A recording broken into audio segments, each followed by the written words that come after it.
Close your eyes, and let the present drift gently into the folds of time. Imagine a morning, not in this age of buzzing phones and humming lights, but in a world of silence where the only sound is the lowing of cattle and the distant clang of a blacksmith's hammer echoing through a misty valley. It is the 11th century, and the age of the Crusades is just about to awaken. The year is 1095. Europe at this time is not a collection of strong nations, but a mosaic of feudal fiefdoms and struggling kingdoms. Life is slower, harsher, and yet, in its own quiet way, deeply ritualistic and sacred. People rise with the sun and sleep with the moon, guided by the rhythm of nature and the toll of church bells. But soon, a different kind of bell will toll the rallying cry of Pope Urban II, whose voice, rising from the Council of Clermont, will reverberate across mountains, forests, and fields. His call to reclaim the Holy Land from Muslim rule will set alight the passions and fears of millions, shaping a century of struggle that we now call the Crusades. Let us begin, not with the battlefield, but in the heart of a simple village. It is here, among rough-walled cottages and narrow dirt paths, that most lives unfold. Picture the damp earth beneath bare feet, the smell of firewood and fermenting grain in the air. A child might wake to the sound of roosters scampering through wooden doors that creak and sway with age. A mother stirs a pot of pottage over a clay hearth, while her husband, lean and weathered, sharpens his tools outside, preparing for a day of toil. This is the peasant's world, modest, precarious, and bound by loyalty to the local lord. There is no clock, no concept of time as we know it. Days are measured in shadows, seasons in the tilt of sunlight. Most will never travel more than a few miles from their birthplace. They do not read, they do not write, but they remember. Oral tradition, passed gently from grandmother to grandson, preserves the story of their people. Yet beyond the thatched roofs and narrow lanes, something larger brews. Word comes on the breath of wandering friars and merchants that the Pope has spoken of Jerusalem, of knights, and salvation, of sin and glory. In smoky taverns, where mead is passed in carved wooden cups, talk swells like a storm on the horizon. Would you, a humble blacksmith, take up the cross? Would you leave behind your kin and all you know, drawn by the lure of eternal reward? But before we answer that, let us pause a moment to feel the fabric of daily life more closely.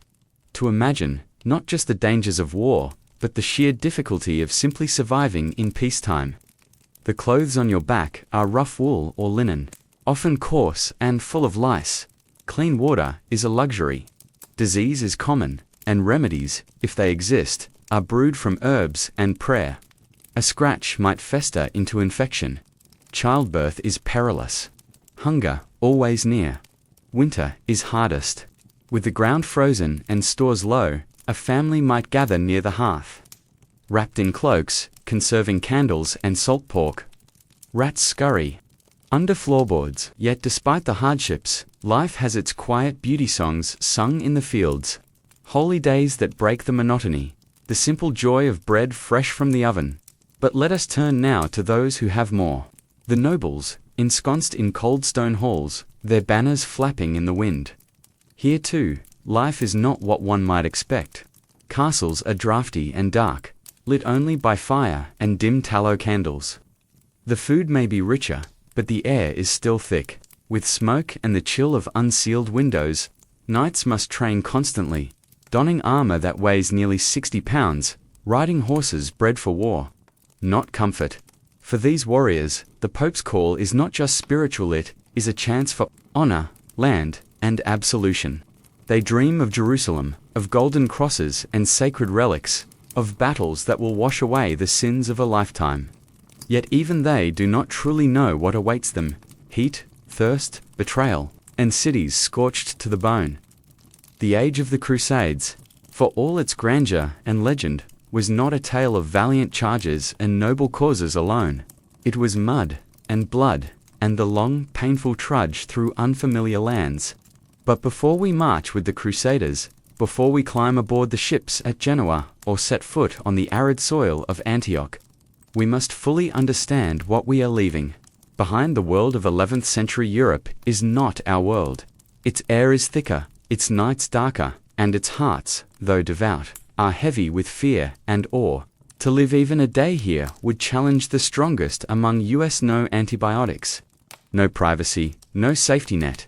So as you lay your head upon your pillow tonight, and let this first chapter of our journey settle like evening fog, ask yourself, could you survive this world even without war? Could you bear its silences and shadows? Beneath the ancient oaks of Christendom, where whispers ride the wind and the breath of dawn settles like silk upon stone, a quiet fire begins to smoulder, not of hearth, but of spirit. It is a fire lit by words, distant yet thunderous, carried not by smoke signals or drums, but by the mouths of men who walk from village to village.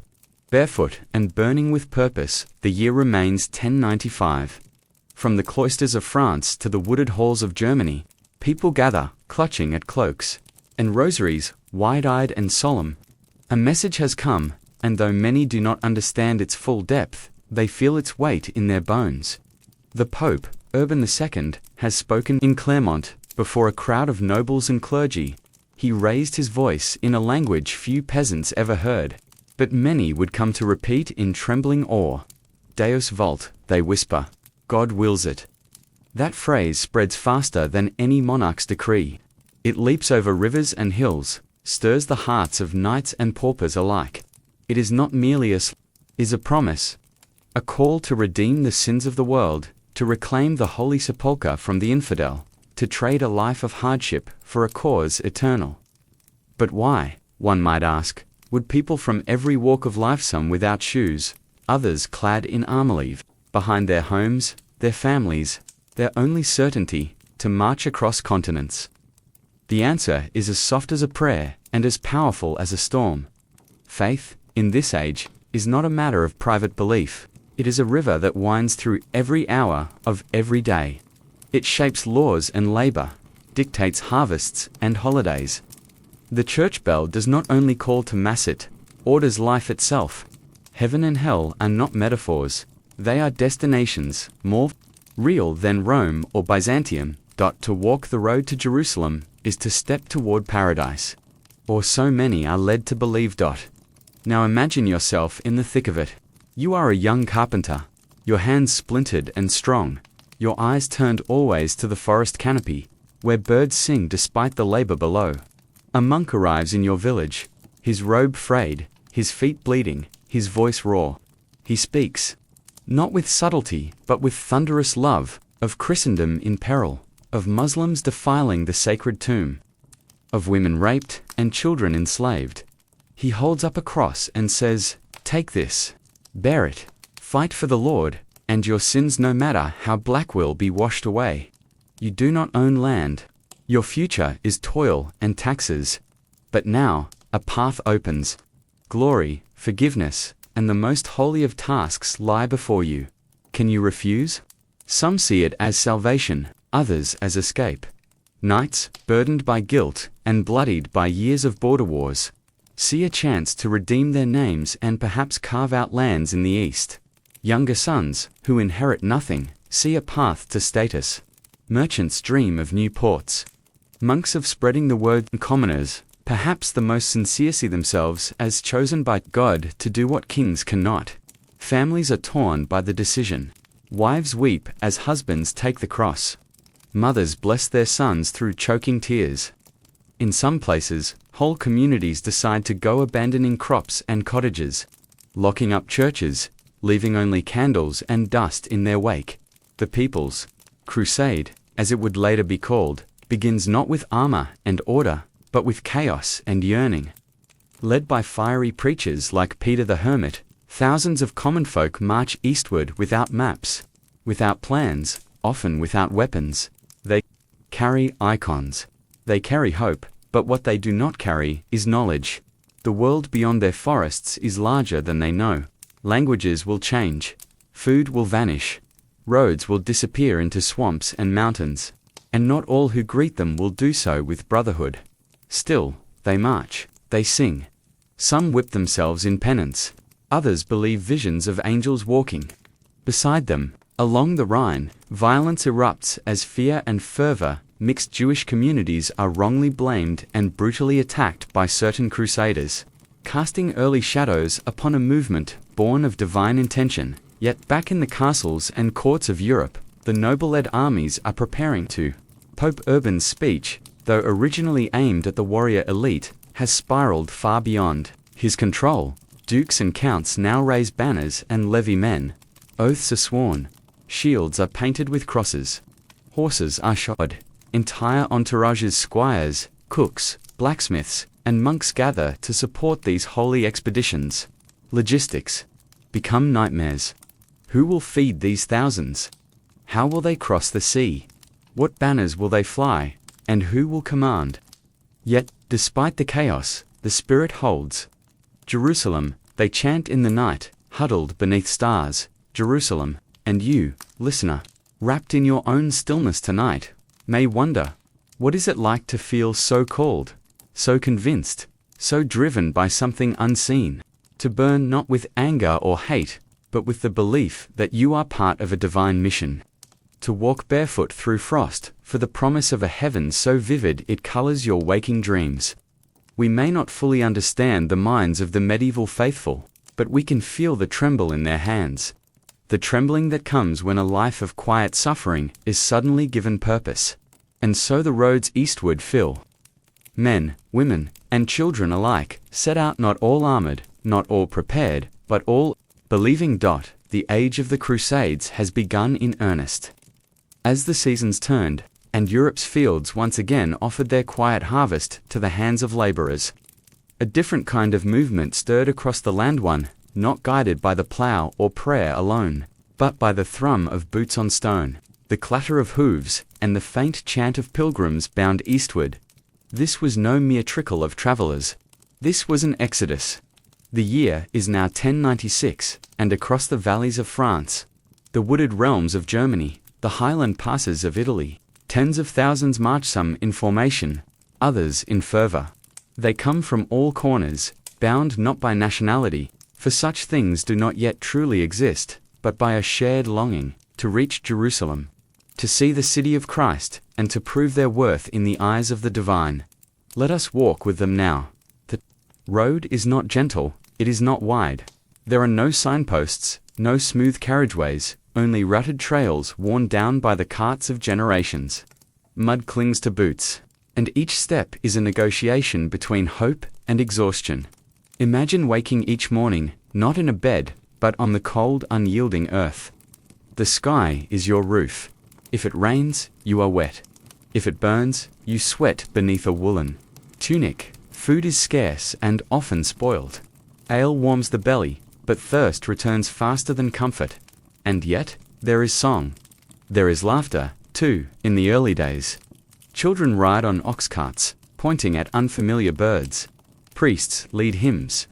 As the sun rises, tattered flags flutter in the morning breeze, stitched with crosses, carried with reverence. But soon, the hardships deepen. From Cologne to Vienna, from Milan to Zagreb, the land offers no welcome. Local lords grow uneasy, watching hungry bands of pilgrims trample fields and ask for grain they cannot pay for. There are scuffles, sometimes worse. What began as a holy march now begins to resemble an army in need of sustenance. There is one destination in mind for all these groups before they can push further east, the great city of Constantinople. For many among the Crusaders, Constantinople is as strange and distant a wonder as Jerusalem itself. Its name carries echoes of old Rome, of emperors clad in golden robes, of marble towers and icons glittering with gemstone halos. But first, they must get there. Let us follow one of the noble-led contingents, the force of Count Raymond IV of Toulouse, a seasoned commander, devout yet shrewd. Raymond leads a force of southern French lords and their men. Alongside him is Adhemar of Le Puy, a bishop appointed by the Pope himself to lend spiritual guidance. Their army moves with order, carrying siege engines in pieces, guarded supply carts, and careful discipline. In contrast, other groups are less organized. Bohemond of Taranto, a Norman with ambitions sharper than any sword, marches south through Italy. His eye is already drawn, not just to Jerusalem, but perhaps to Constantinople itself. His force is hardened, scarred by battles with Byzantines in years past. And then there is Godfrey of Bouillon, tall and pious, who brings a quiet dignity to his band of German warriors. He marches with his brother Baldwin, a man whose ambition smolders beneath his calm exterior. Each of these leaders knows that reaching Constantinople is only the beginning. The emperor of the Eastern Roman Empire, Alexios I Komnenos, waits behind the city's famed walls, so tall and thick, they seem to defy the hand of man. Alexios had asked for aid, yes, but what has arrived is far more than he expected. When the first waves of crusaders arrive, the emperor is alarmed. The People's Crusade, chaotic and undisciplined, had already arrived and caused trouble. Now, tens of thousands more approach, flying strange banners and speaking tongues foreign to the Eastern court. Their presence is as much a threat as it is a promise. Imagine the gates of Constantinople slowly opening. Imagine stepping into a city unlike any seen in the West. Here, the streets are paved in stone, the air rich with incense, and markets overflow with silks and spices. Churches glisten with mosaics. Greek and Latin mingle in the air. And above it all, the Hagia Sophia stands like a mountain of light and shadow, its dome catching the sun like a cup of fire. For many crusaders, it is a revelation, they had thought. Their city's proud paraphs, Mainz, Venice, but Constantinople is a dream made stone, and yet, suspicion lies heavy in the air. Alexios welcomes the nobles, but with careful hands. He requires oath-sworn promises that any lands taken will be returned to the empire. Some crusaders chafe at this. Others, like Bohemond, make the pledge with a smile and crossed fingers. Tensions simmer. The Byzantines view the Westerners as unruly and crude. The Crusaders view the Greeks as soft and deceitful. It is a fragile alliance, held together only by the looming journey ahead. Still, rest is granted. Provisions are stocked, arms repaired, horses watered, and under the shadow of Constantinople's mighty walls, a moment of stillness descends. You, weary from days of travel, might find yourself standing on a hill at dusk, looking down upon the golden roofs and winding streets. A breeze stirs your hair. The sounds of the city rise like incense bells, chants, and distant laughter, and you wonder what lies beyond those walls, across the Bosphorus and into the east. You are not alone in that thought. Soon, the great crossing will begin. The Crusaders, rowed across by Byzantine ships, will set foot upon Asia Minor, into lands scorched by the sun, guarded by an enemy they have never truly faced. But tonight, let the city lights of Constantinople flicker gently in your memory. Let the sounds of weary soldiers bedding down, of priests whispering prayers, and of banners flapping against marble lull you into peaceful thought. The stars fade above the mighty city as dawn stretches like gold-dyed silk across the Bosphorus Strait. A chill clings to the mist rising from the water, and the creak of oars begins to echo softly over the waves.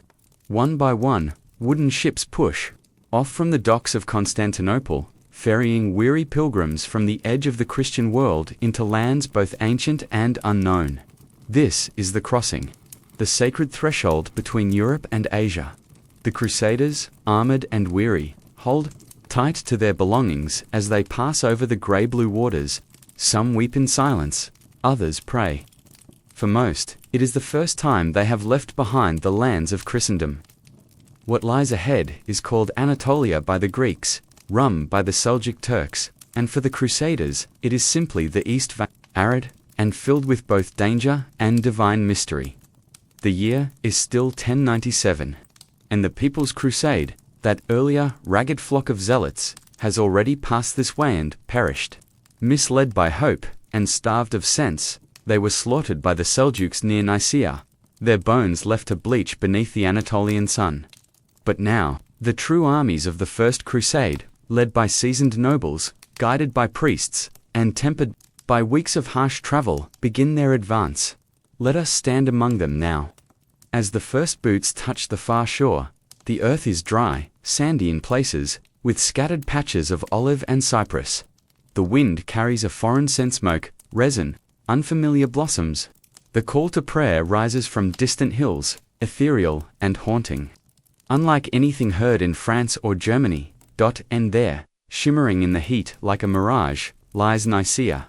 The city, once Roman, now held by the Seljuk Turks, is girded by walls, ancient and high, flanked by towers, and protected by the cool blue waters of a great lake. Inside, the banners of Kilij Arslan fly. The Sultan who commands these lands, and who underestimated the resolve of the Crusaders, once but not again. The siege begins. Picture it now. Long lines of tents along the ridges, cooking fires, puffing smoke into the sky. Knights polished their mail. Archers fletched new arrows from scavenged wood, priests walk among the sick, and engineers begin assembling siege engines from felled trees and scavenged iron. The Byzantines, having suffered the loss of Nicaea years earlier, now rejoin the effort. Emperor Alexios sends ships across the lake, cutting off the city's water supply. It is a tactical move, not born of faith, but of statecraft. Alexios wants the city reclaimed, not destroyed. His generals move carefully, offering terms behind the scenes. The Crusaders know little of this diplomacy. As days stretch into weeks, the walls of Nicaea echo with war cries, and stones fall like thunder. Sappers dig, ladders rise, and arrows rain in both directions. The city holds firm. Then, without warning, it surrenders not to the Crusaders, but to the Byzantines. Under the cover of night, the defenders hand over the city's keys to the imperial envoys, hoping for leniency. When dawn breaks, the Crusaders find the gates opened not for them, but for the emperor's troops. They are kept outside, denied the pillaging they had expected. A quiet resentment begins to brew. But there is no time for politics to take root. The road to Jerusalem is still long, and the army must move deeper into the Seljuk-held lands. The Anatolian plateau beckons wide, sun-bleached, and sparsely populated. It is a place of ancient ruins, distant shepherds, and hidden danger. Now, the true ordeal begins. The heat becomes unbearable. Armor sears flesh. Water grows scarce. The roads are poor, and the enemy, swift as desert wind, never fights face to face. Seljuk riders strike from the hills, losing arrows from horseback, and vanishing before swords can be drawn. Their tactics are unfamiliar, evasive, intelligent, ruthless. Supply lines falter, horses collapse, men faint from thirst. Marching through Anatolia is not glorious, it is punishing. The land, so different from the green hills of France, or the forests of Bavaria, offers no shelter. Dust clings to every surface. Eyes sting, throats burn. Even the wind feels like it carries sand and judgment. And yet, the army presses on. At Dorylaeum in early July, the Crusaders face their first major test. Bohemond's contingent, marching ahead of the main force, is ambushed by Kilij forces. The Seljuks, mounted and fast, strike in waves, circling the camp like vultures. Panic spreads. The sky is filled with arrows. Women scream. Men die, but the Crusaders do not break. Bohemond, his voice a bell in the chaos, rallies his men. They form circles of shields, fighting back with grim determination. Hours pass, and just when all seems lost, the banners of Godfrey and Raymond appear on the horizon. Reinforcements charge in, and the tide turns. The Seljuks retreat, their arrows spent, their numbers thinned. The victory at Dorylaeum is costly, but crucial. It shows the Crusaders that they can survive, even here, even now. Morale surges, hymns are sung once more. The wounded are tended to. The dead buried in shallow graves under the scorched soil. Yet the cost is not only in lives. Every step forward means more hardship. The land continues to fight them.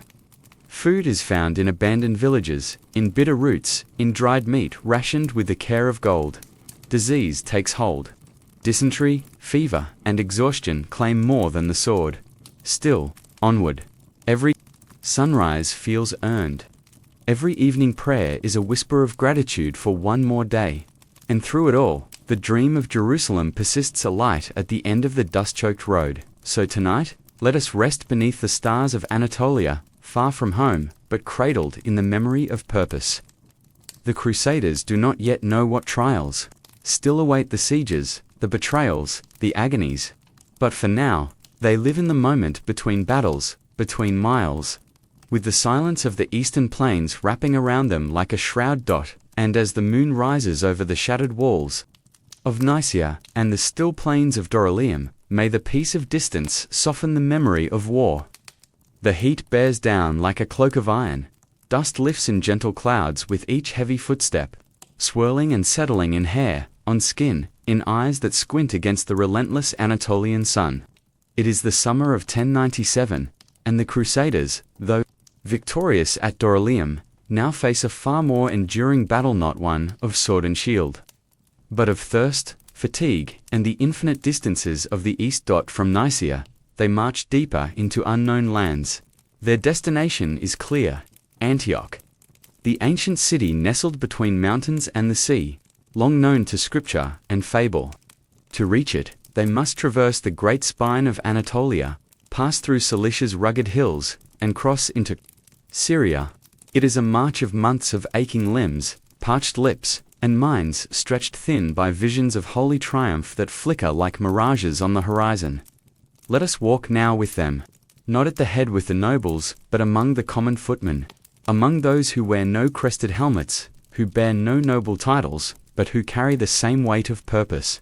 Driven by the same fire, their boots are worn, their feet blistered. Many have no boots at all, their soles hardened from weeks of walking over stone and thorn. Their clothes hang loose, bleached by the sun and stiff with sweat. They carry all they own on their backs or in small carts dragged by creaking wheels and stubborn oxen. Each day is a cycle of hope and hardship. Dawn begins early, the sky bruising with lavender before the first glow of amber breaks the ridgeline. Camp stirs slowly. A few embers from the night's fires still smolder. Quiet murmurs rise, prayers, instructions, coughs. Bread is shared, sometimes moldy, often dry. Water is poured sparingly. Every drop counts. Then comes the march. For hours, they move as one great body, a river of souls, flowing through canyons and valleys, over ridges and ancient Roman roads now cracked and overgrown. The sun climbs higher, and with it comes the slow unraveling of strength. Muscles ache, lips crack, some fall behind, never to be seen again.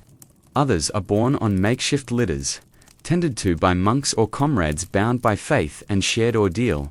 And yet, even in this slow crucible of suffering, there are moments of gentleness at night. When the stars appear brighter than any seen above the cities of the West, stories are told, not of war, but of home. Of meadows in Normandy, forests in Swabia, vineyards in Aquitaine. Men speak of wives and children left behind, of prayers whispered into the hair of sleeping infants. The camp becomes a village of the faithful beneath the wide heavens, stitched together by longing and belief. They do not march alone. Behind every noble banner rides a retinue of servants, squires, chaplains, and engineers. Women too walk the long road: wives, laundresses, cooks, and those widowed along the way, wrapped in cloaks of mourning, yet still moving forward. Horses snort and stumble. Carts break. Sometimes the army must stop for days to repair what man and beast can no longer carry. The land itself is both enemy and host. Anatolia stretches on endlessly, with sparse settlements and fewer friends. Some local Christians offer aid Armenians and Greeks who still remember Rome's faded shadow. In places like Tarsus and Heraclea, the Crusaders find rest and brief refuge. But elsewhere, they are met with suspicion. Supplies are limited. Coins are few. Theft becomes a whisper in the night, and discipline sharpens. The knights argue, pride simmers. Leadership is a fragile thing, divided among too many chiefs. Bohemond and Raymond clash over strategy. Baldwin eyes opportunities to carve out his own realm. Godfrey, ever the mediator, works to keep the fragile unity alive. It is not unity alone that binds them. It is the vision of Antioch. Antiocha, city of stone and legend. once the cradle of early Christianity, where Peter preached, and miracles were said to stir the air like summer wind. It is now held by the Seljuk Turks, its walls said to be taller than trees, its gates heavy with iron and guarded day and night. To reach it is to take the first real step toward Jerusalem. By October, the terrain begins to change. The plains give way to rocky slopes and pine-scented hills. The air cools. Rain begins to fall rare at first, then steady. Mud replaces dust. Spirits waver. Rumors spread of strange new enemies, of distant tribes with curved swords and poisoned arrows. And then, from a high ridge, they see it, Antioch. It lies nestled beside the Orontes River. A crescent of rooftops cradled by mountains, wrapped in walls that seem to rise from the earth like a crown. It is beautiful, and it is foreboding. Within it lies food, shelter, and perhaps the final path to the holy city. But its gates are closed, and its defenders ready. The siege begins. Soon after, but let us pause here, before the cries of war rise again. Let us take this moment of quiet of looking out over the valley where Antioch sleeps under its walls and imagine the stillness before the storm. You, a simple pilgrim, a wanderer in search of salvation, stand with aching feet and a pounding heart. You have walked over 1,000 miles. You have seen death, heard prophecy, tasted hunger. And now, this city lies before you, not just of stone and strategy, but of dreams. Will it open to you? Or will it become your grave? Tonight, as you rest with the army on the hills outside Antioch, your cloak pulled tight against the night air, know this: the greatest trial has not yet begun. The siege of Antioch will last months. It will test everything: faith, courage, endurance, and the very bonds that hold this crusade together. But, for now, let sleep come softly. Let the stars wheel overhead. Let the scent of distant citrus trees drift on the wind. And let the dream of Jerusalem remain, glowing just beyond the horizon. Night settles over the hills like a velvet cloak, and the stars glimmer above the silent walls of Antioch. From a distance, the city seems asleep, its towers unmoving, its battlements still. But within those walls, and beyond them in the sprawling camp of the Crusaders, no one truly sleeps. The siege has begun, and with it, the slow grinding test of spirit that can break even the bravest heart. It is late October in the year 1097, and the First Crusade finds itself rooted in place. Antioch, that ancient jewel of Syria, looms before them, defended not only by its immense stone walls, but by determined forces led by the Seljuk governor Yagisik. His men are well fed, well supplied, and alert. The city's fortifications, built by Romans and strengthened by Arabs, rise as high as the hills behind them, imposing circular towers connected by thick crenellated walls that stretch for miles. The Crusaders, for all their passion, are not siege engineers by trade. Their weapons are crude battering rams, catapults cobbled together from timber, ladders lashed with rope.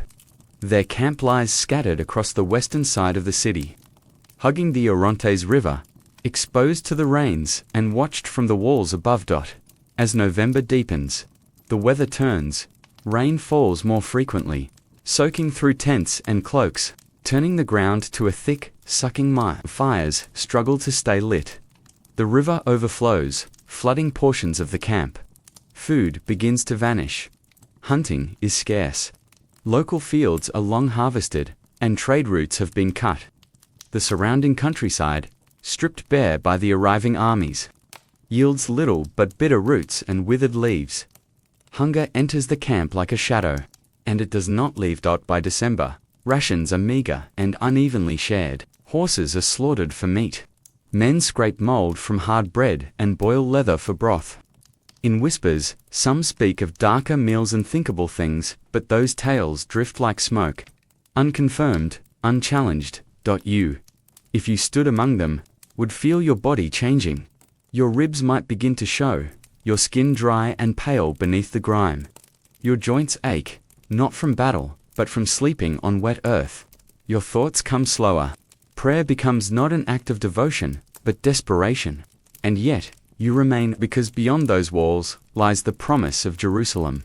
And to turn back is to abandon your soul's salvation. Inside the city, life is not easy either, though initially strong in stores, the defenders must now guard their supplies with vigilance.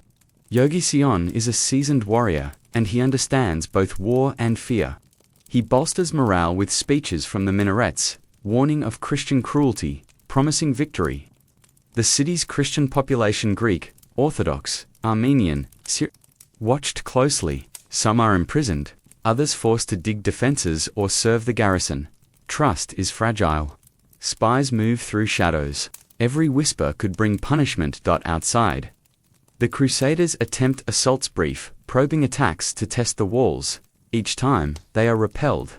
Arrows rain down, oil is poured, stones dropped, and always, the walls hold. The winter deepens. Snow dusts the surrounding peaks. The wind whistles through broken tents. Sickness takes hold, dysentery, fever, coughing fits that never end. Fires are lit day and night, less for cooking, and more for survival. The smell of smoke and unwashed bodies fills the air like a fog. Still, they endure. To keep order. Leaders rotate watch duties, enforce discipline, and hold prayers. Adamar of Lapuy, the papal legate, walks among the sick, offering blessings. Bohemond grows increasingly influential, his charisma drawing men to his banner. Raymond of Toulouse, weakened by illness, continues to lead despite his suffering. Godfrey remains steady, his German forces proving stalwart. Tensions rise between them, but for now, necessity binds them. Hope returns with the new year. In January 1098, news arrives of reinforcements. A fleet of ships lands at the nearby port of St. Simeon, bringing supplies and men from Europe. Spirits rise, bells ring in the camp. A convoy is sent to escort the provisions inland, but the Seljuks attack. At the Battle of the Lake of Antioch, Crusader forces clash with Yogision's garrison in a fierce skirmish. Though they suffer losses, they succeed in securing the supplies. It is a narrow but critical victory. Bread returns. Wine flows. The sick revive. The horses grow strong again, but the city does not yield. Spring arrives. The siege drags on. And then, from the east, new danger appears. Kerboga, the Atabug of Mosul, marches with a great army to relieve Antioch. His force is vast. Turks, Arabs, Persians, all united under one banner. If they arrive before the city falls, the Crusaders may be caught between the anvil of Antioch's walls and the hammer of Kerboga's strength.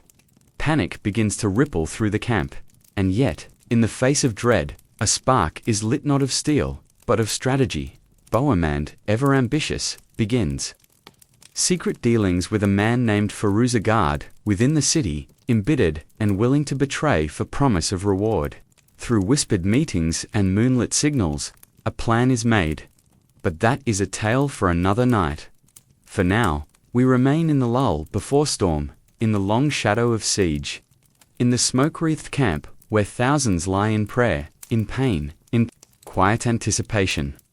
They do not yet know what will come, that they will take the city, only to be besieged themselves, or that a holy relic will be found that turns fear into fire. All of that lies ahead, but tonight, as the sky turns black and the city glows with distant torchlight, let us rest. Let us breathe in the stillness of a war paused, of courage worn thin, but not broken. Let the sound of the Orontes lapping at its banks sing you to sleep. Let the stars watch silently over a camp that waits for deliverance, and believes it must come. The winds over Antioch carry more than the scent of spring. They bring with them a quiet unease, a tension stretched thin over months of siege and silence. The siege of Antioch has endured now into its 8th month. The fields surrounding the city are worn and littered with traces of struggle, broken shields, discarded pots, the makeshift graves of those who could not endure the hunger or the cold. But something stirs beneath the surface. While the soldiers sharpen blades and whisper prayers, while the commanders meet under tented roofs to argue over dwindling rations and impossible odds, one man walks with a secret in his heart and a name on his lips. Firuz, Firuz, an Armenian convert in the employ of Yagision, stands atop the towers of Antioch each night.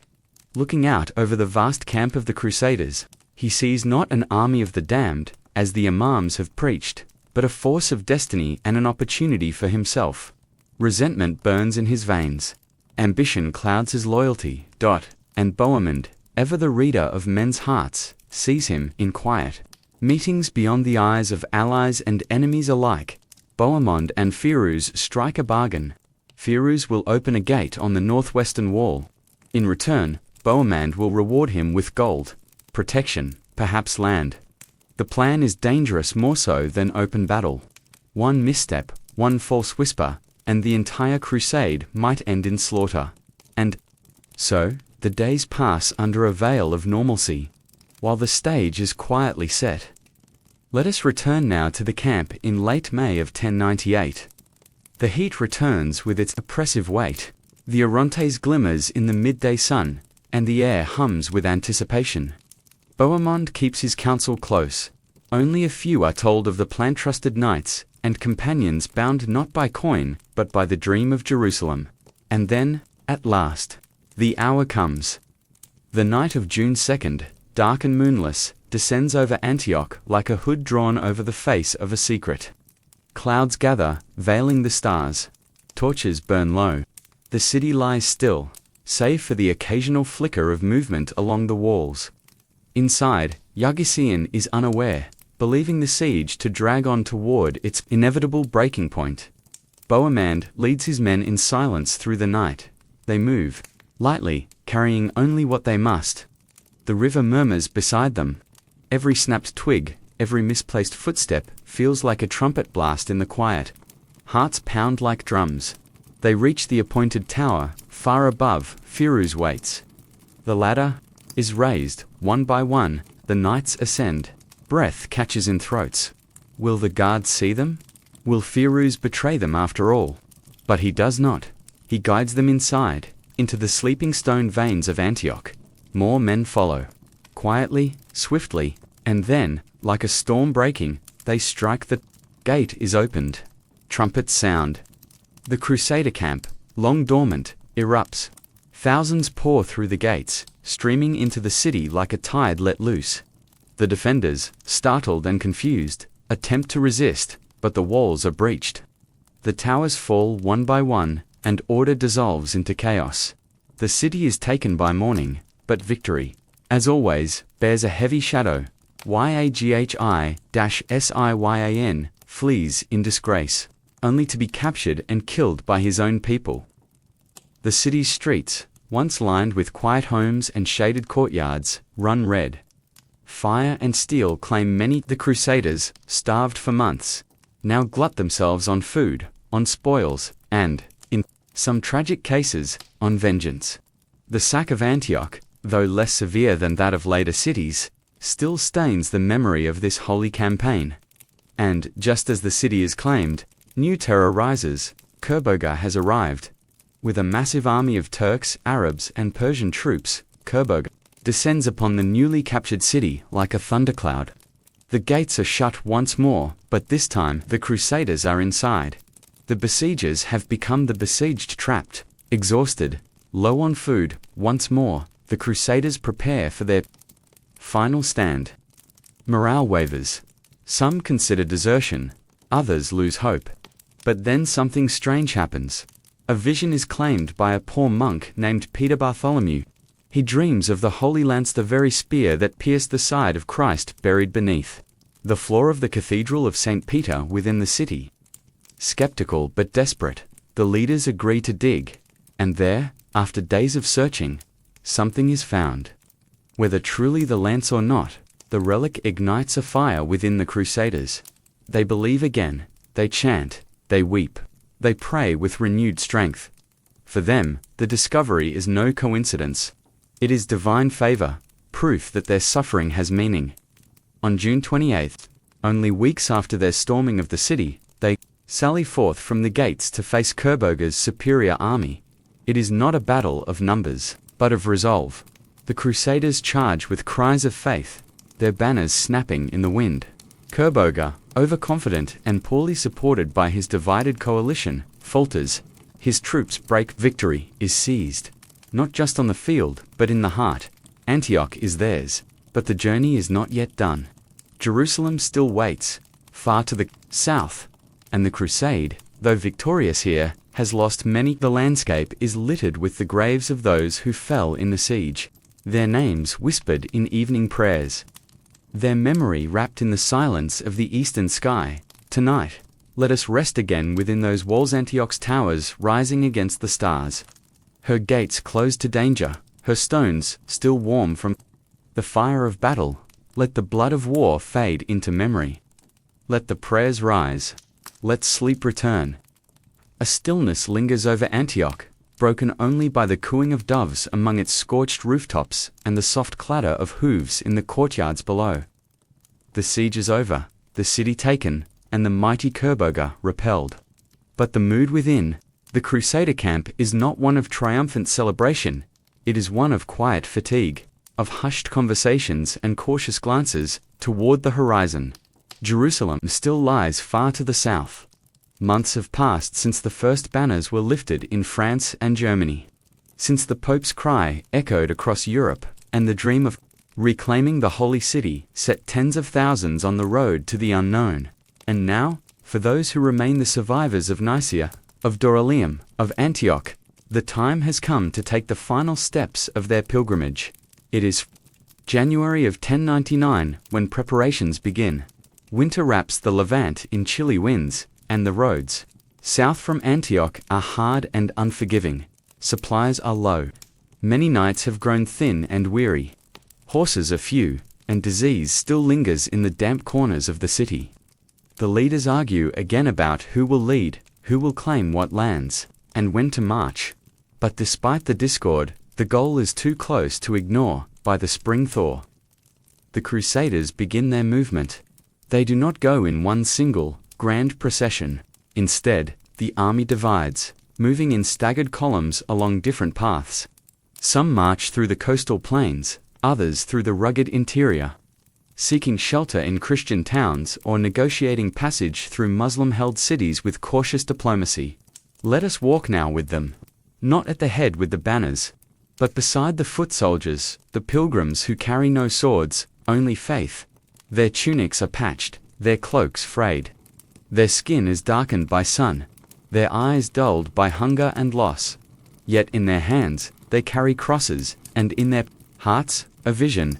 With each step, they whisper prayers, for loved ones lost, for sins absolved, for the holy sepulchre they have never seen but always imagined.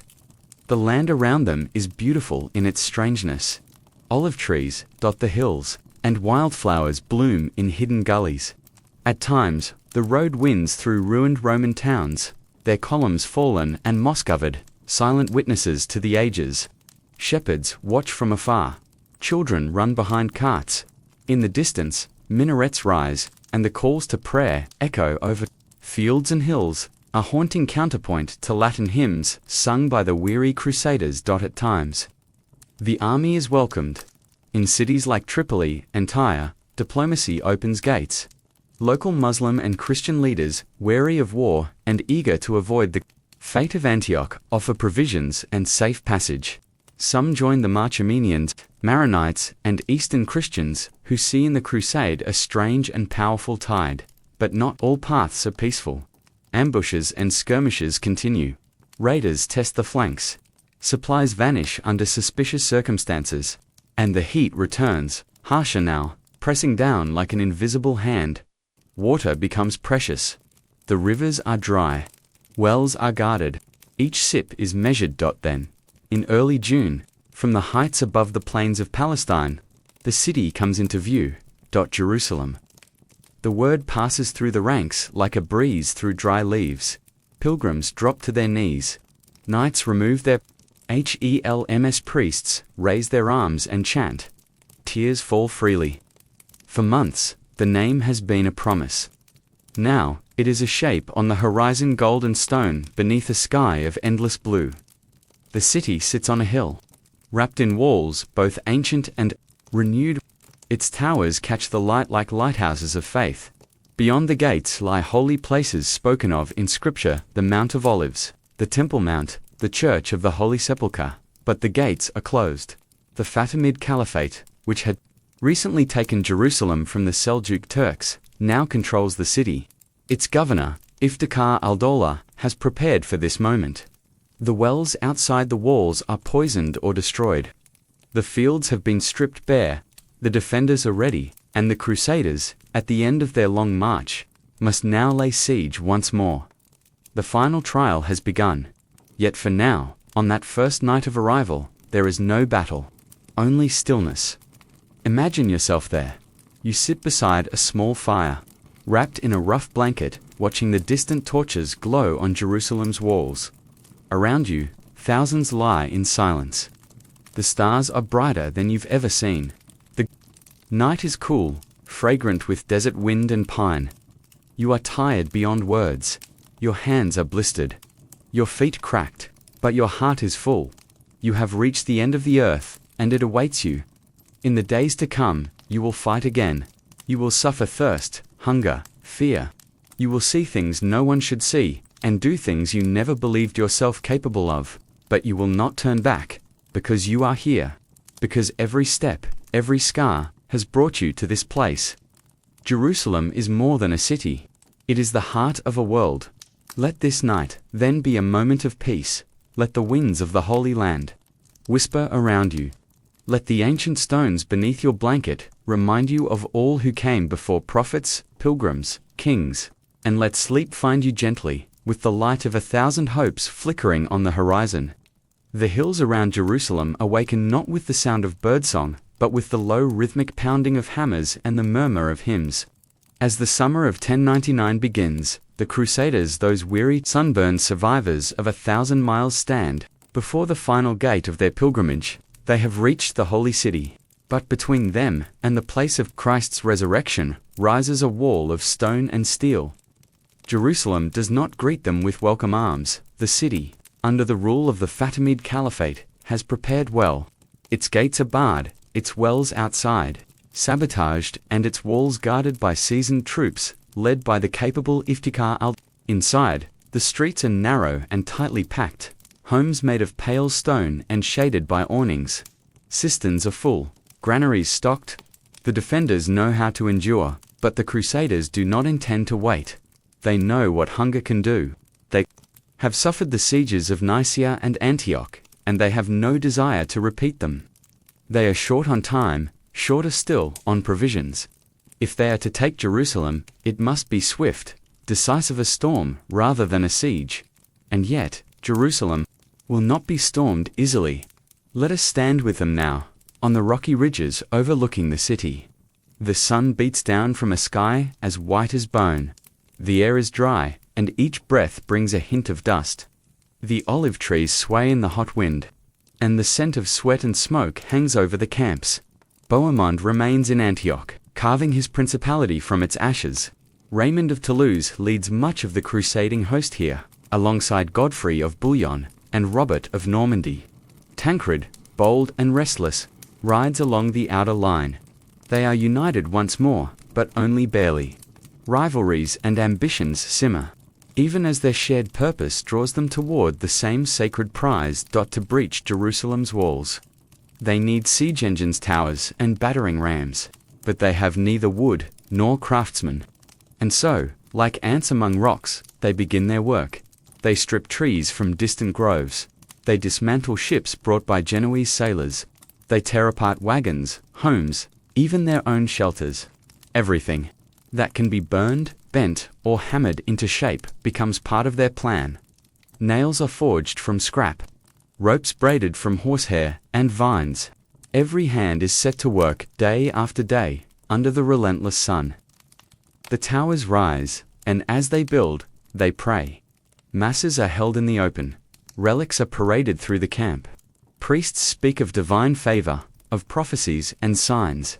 Some fast, believing their sacrifice will soften heaven. Others scour their souls in confession, seeking to cleanse themselves before battle. Still, the thirst grows. The lack of water haunts the camp. With wells destroyed and springs guarded, every drop must be hoarded. men faint in the heat. Animals collapse. The smell of death, faint at first, begins to drift among the tents, but the towers rise all the same. Then, in early July, the army moves, realizing that their initial position offers too little advantage. The Crusaders shift their siege to the western and northern walls. The effort is monumental, dragging siege. Towers across rocky terrain under enemy fire, all while half-starved and burning with heat. Yet, they manage. The final preparations begin, and then, on the morning of July 14th, the silence breaks. Horns sound, bells ring, and the cry goes out, "God wills it." The assault begins. From the towers, arrows fly, shields are raised. Ladders are thrown against the walls, stones crash down from above. Fire leaps from pitch-soaked bundles hurled by the defenders. The Crusaders fight, not just uphill, but against the city itself, against stone, against sun, against time. The first day brings failure. The walls hold, many die, but the night is not idle. Repairs are made, prayers whispered. The engines are wheeled closer, and in the heart of the camp, Godfrey of Bouillon kneels before his men and leads them in prayer. He does not boast, he does not rage, he only believes. At dawn, on July 15th, they attack again. This time, the northern tower, Godfrey's tower, reaches the wall. Covered in hides, soaked with water to resist fire, it moves slowly but steadily. Defenders hurl missiles, archers return fire, and then, like the cracking of the sky, a breach is made. Godfrey himself is among the first to climb the wall. His sword flashes, his standard rises, and behind him, the flood begins. The Crusaders pour into Jerusalem. The battle that follows is swift, brutal, and unforgettable. For years, the Crusaders have dreamed of this moment, not just of victory, but of vengeance. And in their fervor, they unleash it without mercy. The streets of Jerusalem run red. No quarter is given. Mosques are stormed, homes ransacked. Even Christian Easterners are caught in the fury. Mistaken in the chaos, it is a tragedy within a triumph. By evening, the city is theirs, but the cost, spiritual and human, will echo through centuries. Still, for those who survive, who kneel upon the stones of the Church of the Holy Sepulchre, the dream has been fulfilled. The cross flies above Jerusalem. The holy city is, for a moment, once again in Christian hands. Let us now leave them there. Not in the carnage, but in the chapel. Picture them kneeling, bloodstained, broken, and weeping, not in victory, but in awe. They do not yet know what their conquest will bring. But tonight, they pray. And for the first time in years, they sleep within the city of their dreams. Let the silence return. Let the stones cool in the moonlight. Let the holy city breathe again. The bells of Jerusalem toll not with joy, but with solemn echo. In the days after the siege, the holy city stands quiet. Its stones, worn by centuries, now carry the footprints of men who traveled across half the world to reach them, pilgrims, warriors, and wanderers bound by faith. Their journey crowned in both blood and dust. The First Crusade, as it would come to be known, has achieved its goal. Jerusalem is taken. But what now? Victory does not bring peace. It brings decisions, hard, urgent, and weighty. The Crusader leaders gather within the once hushed halls of the Church of the Holy Sepulchre. The air still carries the scent of incense and old stone, but also of exhaustion. Around them lie the symbols of centuries: marble columns, faded icons, relics believed to hold the breath of saints. Yet there is no ruler, no king. The city, holy yet leaderless, needs a hand to guide it. Bohemond, still in Antioch, has carved his dominion to the north. Raymond of Toulouse, noble and devout, is offered the crown, but he declines, at least publicly, claiming he will not wear a crown where Christ wore thorns. Whether out of humility or political caution, his refusal opens the path for another. Godfrey of Bouillon, Duke of Lower Lorraine, quiet and steadfast, steps forward, but even he, in that sacred place, refuses to call himself king. Instead, he takes the title Advocatus Sancti, Sepulchre, defender of the Holy Sepulchre.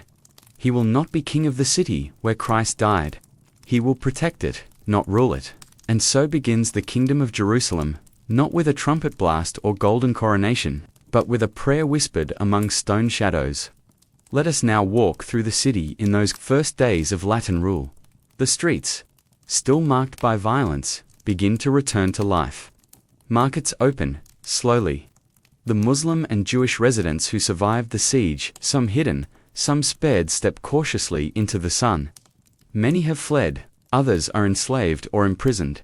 Their homes are occupied, their future uncertain. The Crusaders, having claimed their prize, now face the challenge of governing it. The city is divided into quarters. Churches are cleansed and reconsecrated. New banners are raised. Latin priests replace Eastern clergy. A council is formed to administer daily affairs. Knights are appointed to defend key locations. The city's great walls are repaired. Wells restored, but nothing about this new kingdom is stable. The Fatimid Caliphate is not defeated. Their armies still gather to the south. The Seljuks, though fractured, still hold vast territories. Even within Jerusalem, divisions remain. Western Christians rule, but Eastern Christians, Armenians, Syriacs, and Copts, still reside here. Suspicion, bruised beneath the surface, and then, in August 1099, the new kingdom is tested. The Fatimids, seeking to retake Jerusalem, march north. Their army is large, their intent clear. Godfrey leads the Crusader forces to meet them on the plains near Ascalon. It is a final trial for the First Crusade. The Battle of Ascalon is swift. Surprised by the Crusaders' boldness and cohesion, the Fatimid army falters, many flee, some are slain. The victory is decisive, if not total. Yet Ascalon itself does not fall, the city resists. And after negotiations fail, the Crusaders withdraw. They do not have the strength for another siege. Godfrey returns to Jerusalem, hailed as protector and hero. But within months, his health begins to fail. Whether from wounds, illness, or sheer exhaustion, no one knows. In July of 1100, less than a year after taking the city, Godfrey dies. He is buried in the Church of the Holy Sepulchre. His grave bears no crown, only a cross. With Godfrey's passing, the kingdom must again choose a ruler. This time, there is no refusal. His brother Baldwin of Boulogne, a nobleman, then a prince in a deseret, turns to Jerusalem and accepts the crown.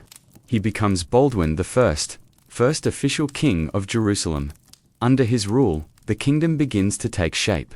Fortresses are built in key locations, Jaffa, at Bethlehem, at Hebron. Roads are guarded. Trade slowly revives. Pilgrims continue to arrive, their journeys now slightly safer under the new protection. A Latin hierarchy replaces much of the old order, yet many Eastern traditions persist in private. But the kingdom is small, and surrounded by rivals. The Fatimids to the south, the Seljuks to the east, and a shifting web of alliances and hostilities define each year. The Crusader states Edessa, Antioch, R, scattered and isolated. They rely on each other, but also compete. And within Jerusalem, a more subtle challenge grows. The idealism of the crusade begins to fade. Many of the original pilgrims, once their vows are fulfilled, return to Europe. Others die. Those who remain must now live, not as warriors on a mission, but as settlers, administrators, defenders of a fragile realm. The line between holy purpose and worldly need begins to blur. Still, Jerusalem remains sacred. The Church of the Holy Sepulchre is adorned. Pilgrimages continue. Orders are founded, the beginnings of the Knights Hospitaller, and, soon, the Templars. These warrior monks will carry forward the memory of the crusade, long after its fire has dimmed. But tonight, let us return to the city, not as rulers, but as pilgrims. Imagine entering through the gate at dawn, the sky pink with promise. The streets are still quiet, save for the call of doves and the soft shuffle of sandals on stone. You pass the ruined houses, the mended walls, the markets stirring awake. You reach the courtyard of the sepulchre, and you kneel. Here, where so many dreamed of coming, you now find stillness. You have seen battle, you have buried friends, you have doubted and believed. And now, you sit in the shadow of a tomb said to have held the body of Christ. You do not need a crown or a banner. You need only breath and the silence of stone. The dust of war has settled over Jerusalem, and the banners of the Latin kingdom ripple softly in the dry wind. Within the city's walls, prayers rise like incense from churches old and newly consecrated. The holy city belongs, for now, to those who traveled across deserts and mountains to reclaim it. But not all intend to stay. For many among the Crusaders, the promise was not conquest, but pilgrimage. They had taken the cross to fulfill a vow to journey to the Holy Sepulchre, to seek absolution, to touch the sacred stone. With that vow, now fulfilled, the long road home beckons. Let us walk beside them once more, not as warriors, but as pilgrims returning through lands both familiar and forever changed. It is the autumn of 1099. The sun still shines high, but the wind carries a cooler touch. Those who survived the siege of Jerusalem and the Battle of Ascalon gather their meager belongings, odds dulled by battle. Cloaks tattered from the journey, boots worn thin by stone and sand. They begin the long retreat across the Levant. The roads are quiet, but never safe. Bandits and raiders still stalk the shadows. Local alliances shift like the desert winds. Some crusaders travel in groups, others alone, trusting in the cross upon their chest to ward off danger. Most are gaunt, sun-darkened, and hardened by all they have seen. Yet, despite the trials, there is a strange lightness among them. They have done what few believed possible. They have reached Jerusalem. They have stood where Christ walked, prayed, where he bled, and looked upon the city through the eyes of prophets. For them, there is no greater reward. But returning is not without sorrow. Many do not go home as they left. Some are missing limbs, some bear wounds that never healed.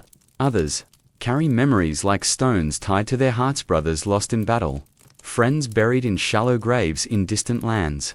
Every step back toward Europe is a quiet reckoning with all that has changed within.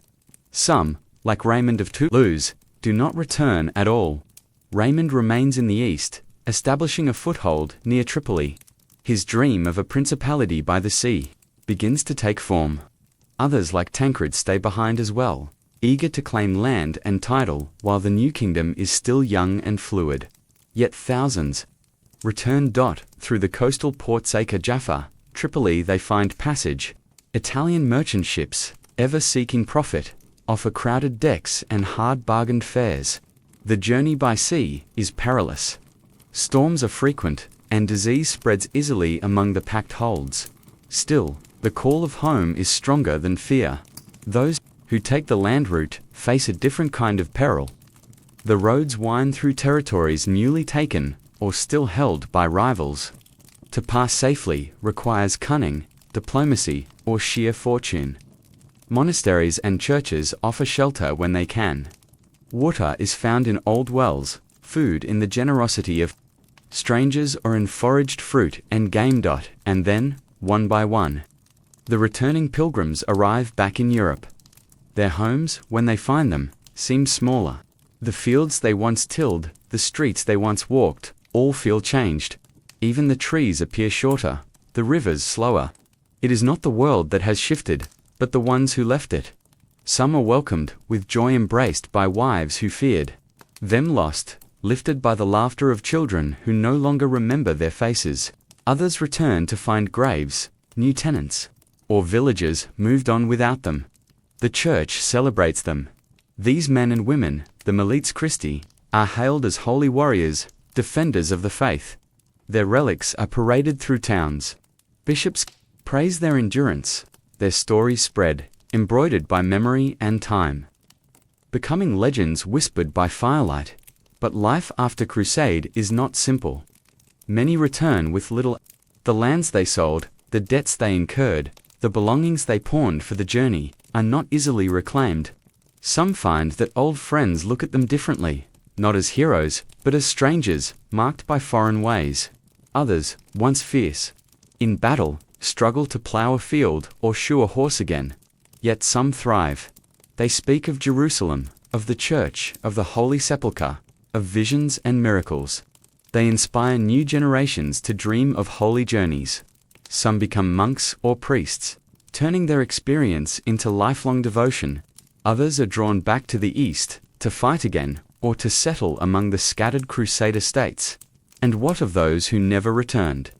Their names are carved into chapel walls, their swords laid to rest beside altars, their stories kept alive by songs and prayers. For every man who made it back, many lie buried along the roads to Jerusalem, forgotten by history, but held, perhaps, by heaven. As the first wave of Crusaders disappears into the folds of history, their impact does not. The First Crusade, brutal and imperfect, reshaped the world. It created new kingdoms, stirred old faiths, and opened the eyes of Europe to lands far beyond its borders. Trade routes expanded, cultures mingled, and the idea of pilgrimage fused forever with that of holy war. But for tonight, let us leave the politics behind. Let us sit with a returning Crusader beside a quiet stream near his home. The stars overhead are the same he saw in Antioch. The water sounds like the Orontes. In his lap rests a small cross carved from olive wood taken from a tree near Bethlehem. It is smooth now, worn by his thumb. He does not speak of battles. He speaks of silence, of the wind through palm trees, of a prayer whispered in a language he never understood, of the first time he saw Jerusalem from the hills and wept without knowing why. Let sleep come for him now. Let the fire burn low. Let the stories fade into the hush of returning footsteps. While the roads to Jerusalem echoed with the steps of Crusaders and the clash of steel, another world endured in silence, world of hearth and field, of prayer and patience. For every knight who took up the cross, for every peasant who marched east, there were many more who remained behind. Their hands held plows instead of swords, their burden not the fear of battle, but the weight of waiting. This is their story. Let us journey now to a small village in northern France, nestled between low hills and winding streams. The houses are simple wattle and doorbells, thatched roofs, narrow windows, smoke curls from chimneys, and chickens scatter before the footsteps of barefoot children. The year is 1099, and the village is quiet. Many of its men are gone. They left months ago, answering the Pope's call with trembling conviction. Some were knights, their armor gleaming in the sunlight. Others were farmers, smiths, and shepherds, carrying little more than walking sticks and rosaries. They promised to return with stories, with relics, perhaps with glory. But they have not returned. In their absence, life continues not easily. Not without tears, but with a steady rhythm that holds the world together. The women, now heads of households, rise before dawn. They milk the cows, tend the fields, repair thatches blown loose by the wind. They mend not just clothes, but the fabric of daily life. Mothers become teachers, healers, laborers. Daughters learn young the art of endurance. They gather herbs in the woods. They grind grain with aching arms. They sing lullabies to children who cry for fathers they may never see again. In the monastery at the edge of the village, the bells toll each hour. The monks pray for the souls of the Crusaders, lighting candles that flicker like the hopes of those who wait. Names are read aloud. Lists are kept, marking who left, who returned, and who is simply absent. Some wives receive letters by clerics who travel between towns, carrying news as precious as gold. A husband is alive in Antioch. A brother was seen near Edessa. Others receive no word at all. For them, hope becomes a habit, folded into each day like the bread they bake, and the prayers they whisper before sleep. There are fears too. Without men, villages are more vulnerable. Bandits grow bold. Local lords may seize land or raise taxes. Justice is harder to find. Protection, once offered by knights and their retainers, now must come from neighboring settlements or the grace of God. And yet, community strengthens. Neighbors share tools. Elders tell stories to comfort restless hearts. Festivals are held not in joy, but in remembrance. At Easter, the church is filled with candles for the absent. On feast days, songs are sung that carry across fields like calls to the wind. Children play crusade with sticks and wooden shields. They shout Deus Vult in innocent voices, not yet knowing the weight of those words. They dream of Jerusalem, not as a city of blood and stone, but as a golden place where angels walk among men. Among those who remain are the ageds, the grandparents, and great-grandparents, whose memories reach back to other wars, other kings. They sit by the fire and murmur of Charlemagne, of saints and relics, of battles won not by sword alone, but by faith held fast through the hardest winters. Some question the crusade. In quiet corners, when the candles are low, there are murmurs. Was it right to leave? Was it just to fight in lands so far away? What of the hunger here, the widows, the orphans? The priests answer with doctrine. But in the fields, where wheat grows thin and the rain comes late, the questions remain. Still, many believe, each sunrise is a gift, each mass a comfort. They believe that those who journeyed east walk with saints, that their suffering has meaning, that the kingdom of heaven draws nearer with every step taken toward Jerusalem. And when one of the crusaders does return, sun-darkened, older by years, they are welcomed, not with trumpets, but with open arms. They sit beside the fire, sharing hard bread and soft words. They speak not always of battles, but of stars seen over the desert, of prayers murmured in the church of the Holy Sepulchre, of moments when heaven felt only a breath away. Children listen with wide eyes. Elders nod, as if remembering a dream they once had. Not all returns are so sweet. Some men return changed, haunted by what they have seen or done. Some cannot find their place in the quiet rhythm of village life. Others fall ill, their bodies weakened by the journey. And some, expected with joy, bring sorrow instead. They arrive, bearing news of brothers lost, of husbands buried beneath olive trees far from home. But whether in joy or grief, the return marks a turning of the wheel. The crusade may have drawn them away, but it also bound them to the world beyond, to Constantinople, to Antioch, to Jerusalem. The stories of those cities now live in the hearts of even the smallest villages. Maps are drawn, songs are written, prayers include names, once foreign, now familiar, and so, life at home during the Crusades is not passive. It is its own kind of courage. It is waiting with faith. It is raising children in hope. It is carrying burdens once shared by two, and lighting candles in the darkest months of the year. Let us now rest among these quiet lives. Let us hear the soft hum of spinning wheels, the clink of pots, the distant toll of the bell. Let the fields whisper under the evening wind. Let the fire crackle in the hearth, warm and steady. For the Crusaders may have crossed the world, but the ones who stayed behind held it together. In a world without hospitals as we know them, without antiseptics or anesthesia, healing was an art of hope, prayer, and persistence. During the age of the Crusades, when swords clashed beneath foreign skies and the dust of the East mingled with the sweat of the West, medicine became a quiet companion hovering beside every wound, every fever, every whispered breath. Let us now leave behind the great cities and battlefields, and step into the small, shaded spaces where healing took place. Picture a tent on the edge of a Crusader encampment. Its flaps are drawn tight to keep out the wind. Inside, the air is thick with the scent of herbs, lavender, sage, rosemary, and bitter aloes. A wounded knight lies on a bed of straw. His leg is bandaged, the cloth stained a dull brown. Beside him, a priest murmurs prayers, his fingers moving along a rosary. And crouched beside them, a lay healer woman from the camp, or a monk trained in ancient texts, mixes a salve from beeswax and crushed garlic. This is medicine during the Crusades. It is not quick. It is not always clean, but it is careful. Practitioners during this time drew from many wells of knowledge. In the Latin West, medical understanding was shaped by a blend of classical Roman texts, local herbal traditions, and Christian doctrine. Works by Galen and Hippocrates, translated from Greek to Latin, offered guidance on humors and balances: blood, phlegm, yellow bile, and black bile. Illness was often seen as an imbalance, a divine punishment, or a trial for the soul. In the monasteries of Europe, The healing arts were preserved and practiced with quiet diligence. Gardens were cultivated with plants, both common and exotic.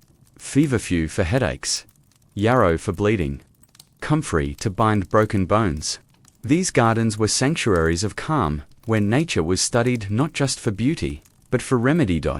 And in the East, where Crusaders journeyed and fought, the science of healing was far more advanced. Arabic medicine, influenced by the works of Persian, Greek, and Indian scholars, was practiced with remarkable sophistication. Hospitals known as bimaristans existed in cities like Damascus and Cairo.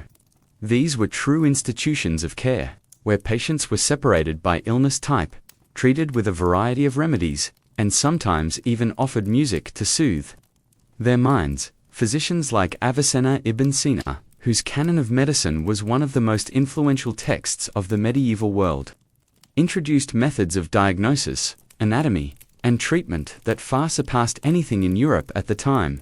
Muslim doctors used surgical tools crafted with care, observed the pulse, studied urine samples, and even performed eye surgeries. Crusaders encountered this knowledge with a mixture of suspicion and awe. In battle, when captured or wounded, they sometimes found themselves treated by Muslim physicians. There are records scattered, fragmentary, but tender, of enemies tending to one another, of salves shared across belief, of mercy offered in the shadow of war. These moments, rare and fragile, shone with the best of human nature, and so, through conflict, ideas began to flow. Latin scribes translated Arabic texts into Latin. Western knights brought home knowledge of herbs, spices, and techniques. The East, too, absorbed some of the West's religious healing practices, relics, pilgrimage cures, and the belief in miracles. In every camp, whether Christian or Muslim, medicine was as much about ritual as remedy. A wound was cleaned with wine or vinegar. A poultice of crushed leaves might be applied, bound with linen strips. Boiled honey served to fight infection. Leeches were used to balance the humors. Some healers chanted psalms as they worked. Others studied the stars, believing the heavens influenced earthly health. Surgery was rare and dangerous, without anesthesia. Operations were swift, and brutal amputations most often performed with knives heated in fire. The patient held down by comrades, their screams drowned by prayer or sheer will. Infection was a constant threat. Those who survived carried their scars like medals, both sacred and solemn. And yet, healing was not just the domain of monks or physicians. Women, though often unrecognized in formal texts, played a vital role. They were midwives, herbalists, and caretakers. In castles and villages, they tended to the sick, with knowledge passed down through generations: how to brew willowbark tea for pain, how to use marigold petals to soothe skin, how to mix honey and vinegar to cleanse a wound. In the Holy Land, new plants were discovered: loes, myrrh, senna, and more. Crusaders brought seeds and cuttings home, planting small memories of Jerusalem in the soil of Europe. Apothecaries, once few, began to appear in cities, blending Eastern spices and Western herbs into salves, tonics, and powders. But for many, healing was as much about the soul as the body. Pilgrimage was seen as a cure. So too were relics: bones of saints, splinters of the true cross, veils of the Virgin. Touching these sacred items was believed to bring miracles. Shrines like those at Santiago de Compostela or the tomb of St. Thomas Becket in Canterbury became centers of healing, where candles burned and hope bloomed. Back in the camps of the Crusaders, the lines between physical and spiritual healing often blurred. A man might survive a fever and attribute it not to the salve on his brow, but to the prayers of a holy man. A woman might nurse her husband back from the edge of death and credit St. George or the Virgin Mary. In truth, both medicine and miracle worked side by side, one giving structure, the other faith. Let us now rest within one of these healing tents. The sun has set. The air is cool.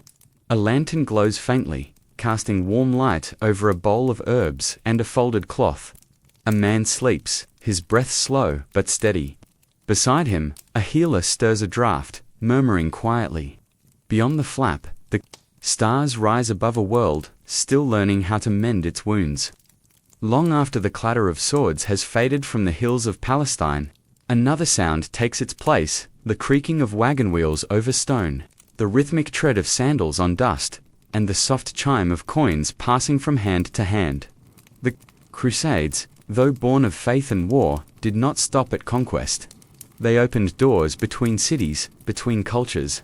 Between the corners of the world, let us now walk, not with knights, but with merchants, traders and pilgrims. The roads once trodden by armies are now filled with caravans. Across the Levant, through the ports of the Mediterranean, and over the Alps into Europe, a network of travel pulses quietly beneath the surface of history. From Jerusalem to Genoa, from Damascus to Dijon, goods and ideas begin to flow. It is not swift, it is not without danger, but it is constant. Picture a narrow street in Acre, one of the key ports of the Crusader kingdoms. The sun is bright overhead, and the awnings hang low, casting dappled shadows over stalls lined with bolts of silk. Jars of saffron, bundles of dried figs, and copper bowls etched with calligraphy. The air is rich with scent, incense, spices, salt, and sweat. Here, men from many lands bargain and trade. Latin and Greek blend with Arabic and Armenian. Crusaders now settled in the East share tables with Venetian brokers. A Muslim spice merchant sells cloves to a French monk. A Jewish scribe copies letters in 3 languages. Conflict is paused. By commerce. From the east come wonders. Silk from China, carried by caravan through Persia. Spices from India, pepper, cardamom, cinnamon preserved in small wax-sealed boxes. Sugar, once a luxury, begins to sweeten the tables of the West. Glassware from Syria, richly colored and finely blown, finds its way into the homes of nobles. From the West, too, flow goods, woolen cloth from Flanders, iron tools from the Rhineland, wine from Provence, and more than goods pilgrims come, their faces lined with wonder. Monks in dusty robes, nobles in patched cloaks, all eager to touch the stones of Jerusalem and carry home the scent of the sacred. Ships carry these travelers across the sea. The ports of Venice, Pisa, and Genoa become hubs of exchange. The Italian republics grow wealthy, not just from goods, but from transport. They ferry men and materials, building fleets that will shape Mediterranean power for centuries. Their sails, striped and proud, become symbols of trade and tenacity. But travel is not easy. Caravans crossing the Syrian interior must watch for raiders. Bandits haunt the mountain passes of Anatolia.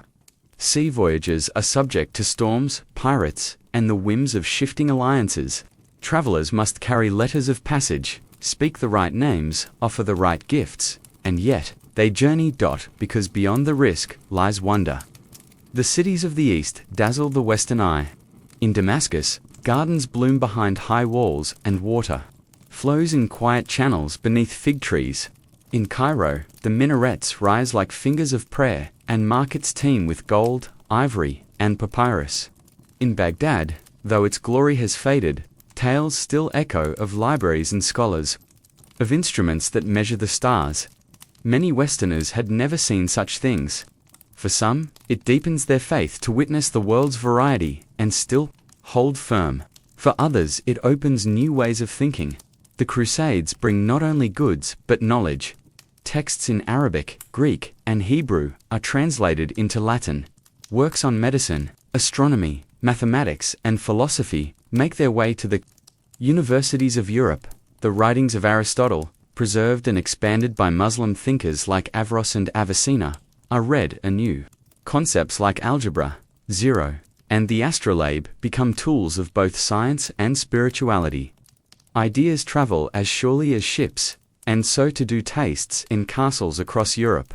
Nobles begin to crave Eastern flavors. Black pepper becomes a symbol of refinement. Cloves and nutmeg, once unknown, are now desired in stews and pastries. Even sugar, first used as medicine, becomes an indulgence. These luxuries change diets, drive economies, and eventually shape empires. But trade also brings stories. Pilgrims return with tales of wondestries that bleed. stones that speak, deserts that stretch without end. They speak of Saracens both noble and cruel, of cities that shimmer with gold, of miracles seen and sins absolved. Not all tales are true, but all are treasured. And in these stories, the East becomes more than an enemy. It becomes a place of marvels, of danger and beauty, of difference that intrigues as much as it threatens. Some settle in the East. A knight marries the daughter of a local merchant and opens a shop in Acre. A scribe finds employment in the court of a Christian lord ruling over a Muslim-majority town. An apothecary learns from both Latin texts and Arabic healers. These are lives that blur the lines drawn by creed and crown. Not all encounters are peaceful. Tensions flare, misunderstandings grow, and alliances shift. But in the quiet corridors of trade and travel, another kind of history is written, not of battles, but of barter. Not of conquest, but of curiosity. Let us end this chapter in a quiet corner of a Crusader-era inn. A merchant sits at a low table, counting coins under the glow of an oil lamp. Beside him, a traveler eats a bowl of lentils, his cloak dusty from the road. A young boy brings water, eyes wide at the foreign tongue he hears. Outside, the stars rise over the port, and the sea breathes softly against the docks. This is a world shaped by both sword and scale. In the shadow of stone chapels and beneath the dome of eastern skies, a quiet rhythm pulses through the lives of those who lived and died during the Crusades. That rhythm is prayer. Whether spoken in Latin, Arabic, Greek, or Armenian, the sacred words of faith wove themselves into every moment. From the clatter of swords at dawn to the hush of twilight over the holy city, it was faith that summoned the Crusaders to the road, and it was faith that sustained those who stayed behind. Let us now step into the still spaces between battles and journeys to the world of psalms and pilgrimage, where the soul, not the sword, sought its path. The Middle Ages were not secular. In the 11th and 12th centuries, belief shaped every breath. It was not merely a Sunday affair or a matter of private conviction, it was a landscape through which people walked daily. Church bells marked the hours. Monasteries and convents stood like lighthouses of prayer across Europe's hills and valleys. Saints were closer than kings. Miracles were not distant, but expected. For the Crusaders, the journey to Jerusalem was not only a military mission, it was a sacred pilgrimage. Before setting out, many made confession. They left offerings at local shrines. They sought the blessing of relic species of bone, wood, or cloth believed to carry divine power. They swore vows to protect the innocent and to purify themselves through suffering. To take the cross was to carry both a burden and a promise. Along the road, these pilgrims turned to prayer constantly. A sudden storm was met with the sign of the cross. A battlefield became a place of penance. Many carried psalters, small books of psalms, and recited the verses as they marched. Monks in the army led chants. Priests administered sacraments in makeshift chapels beneath canvas or sky. And in the silence of night, as the stars shimmered over the Levant, quiet voices rose in whispered supplication. Let us enter now one of those moments. A knight, weary from the day's travel, kneels beside a low fire. His armor lies nearby, dust-covered and dented. In his hand is a small wooden cross. He does not speak aloud. His lips move gently, forming the familiar words, Ave Maria, Gratia Plena. The fire flickers, the desert wind stirs. He is alone, and yet he is not. His faith is a companion, silent, but ever near. Back in Europe, faith continued to anchor those who remained. Cathedrals rose across the continent, tall, pointed, filled with stained glass that caught the light like the soul's longing for heaven. Pilgrims who could not go to Jerusalem walked to Santiago, to Canterbury, to Rome. They climbed stairs on their knees, lit candles in dark chapels, and pressed palms to stone worn smooth by generations of hope. Prayer was not only for the distant and grand. It happened in kitchens and fields, in the hush before meals and the lull between labors. The Lord's Prayer, the Ave Maria, the Credo.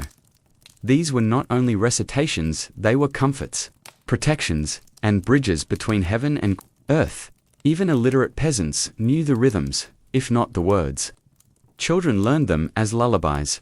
The dying whispered them as farewells, and in the Holy Land. These same prayers mingled with others. For Jerusalem was not only holy to Christians, but to Jews and Muslims as well. The call to prayer from minarets echoed over the city 5 times. A day in Arabic, believers turned to Mecca, kneeling in reverence. In synagogues and private homes, Jews recited the Shema Yisrael, their voices steady with centuries of longing. This sacred convergence of faiths, though often fraught with tension, also created moments of shared reverence. Some Christians, especially among the clergy, came to see the holiness of others. There are letters, scattered and rare, that speak of awe of how the devotion of Muslim prayers, the learning of Jewish scholars, moved even the most pious Latin clerics. These were not always tolerant times, but glimpses of mutual wonder flicker through the shadows. And what of miracles? To the medieval mind, the world was saturated with the supernatural. Visions were seen in fire and cloud. Saints appeared in dreams. A sudden healing, a spring bubbling forth from dry earth, a light hovering over a tomb. These were not dismissed, but embraced as signs. Crusaders told of seeing the Archangel Michael in battle, of finding relics that glowed in darkness, of hearing voices in silent chapels. Whether true in fact or in fervor, these stories shaped how they lived, and how they died, in Jerusalem itself. The sacred took on a physical presence. Pilgrims knelt where Christ was said to have fallen. They touched the rock of Golgotha. They wept at the tomb, placing notes and tears into its cracks. The city was more than geography, it was a living body of memory. And to be there was to feel, in some way, that time had folded, and Christ still walked the narrow alleys. But faith was not without struggle. Doubt lived in many hearts. When comrades died, when food failed, when prayers seemed unanswered, some faltered.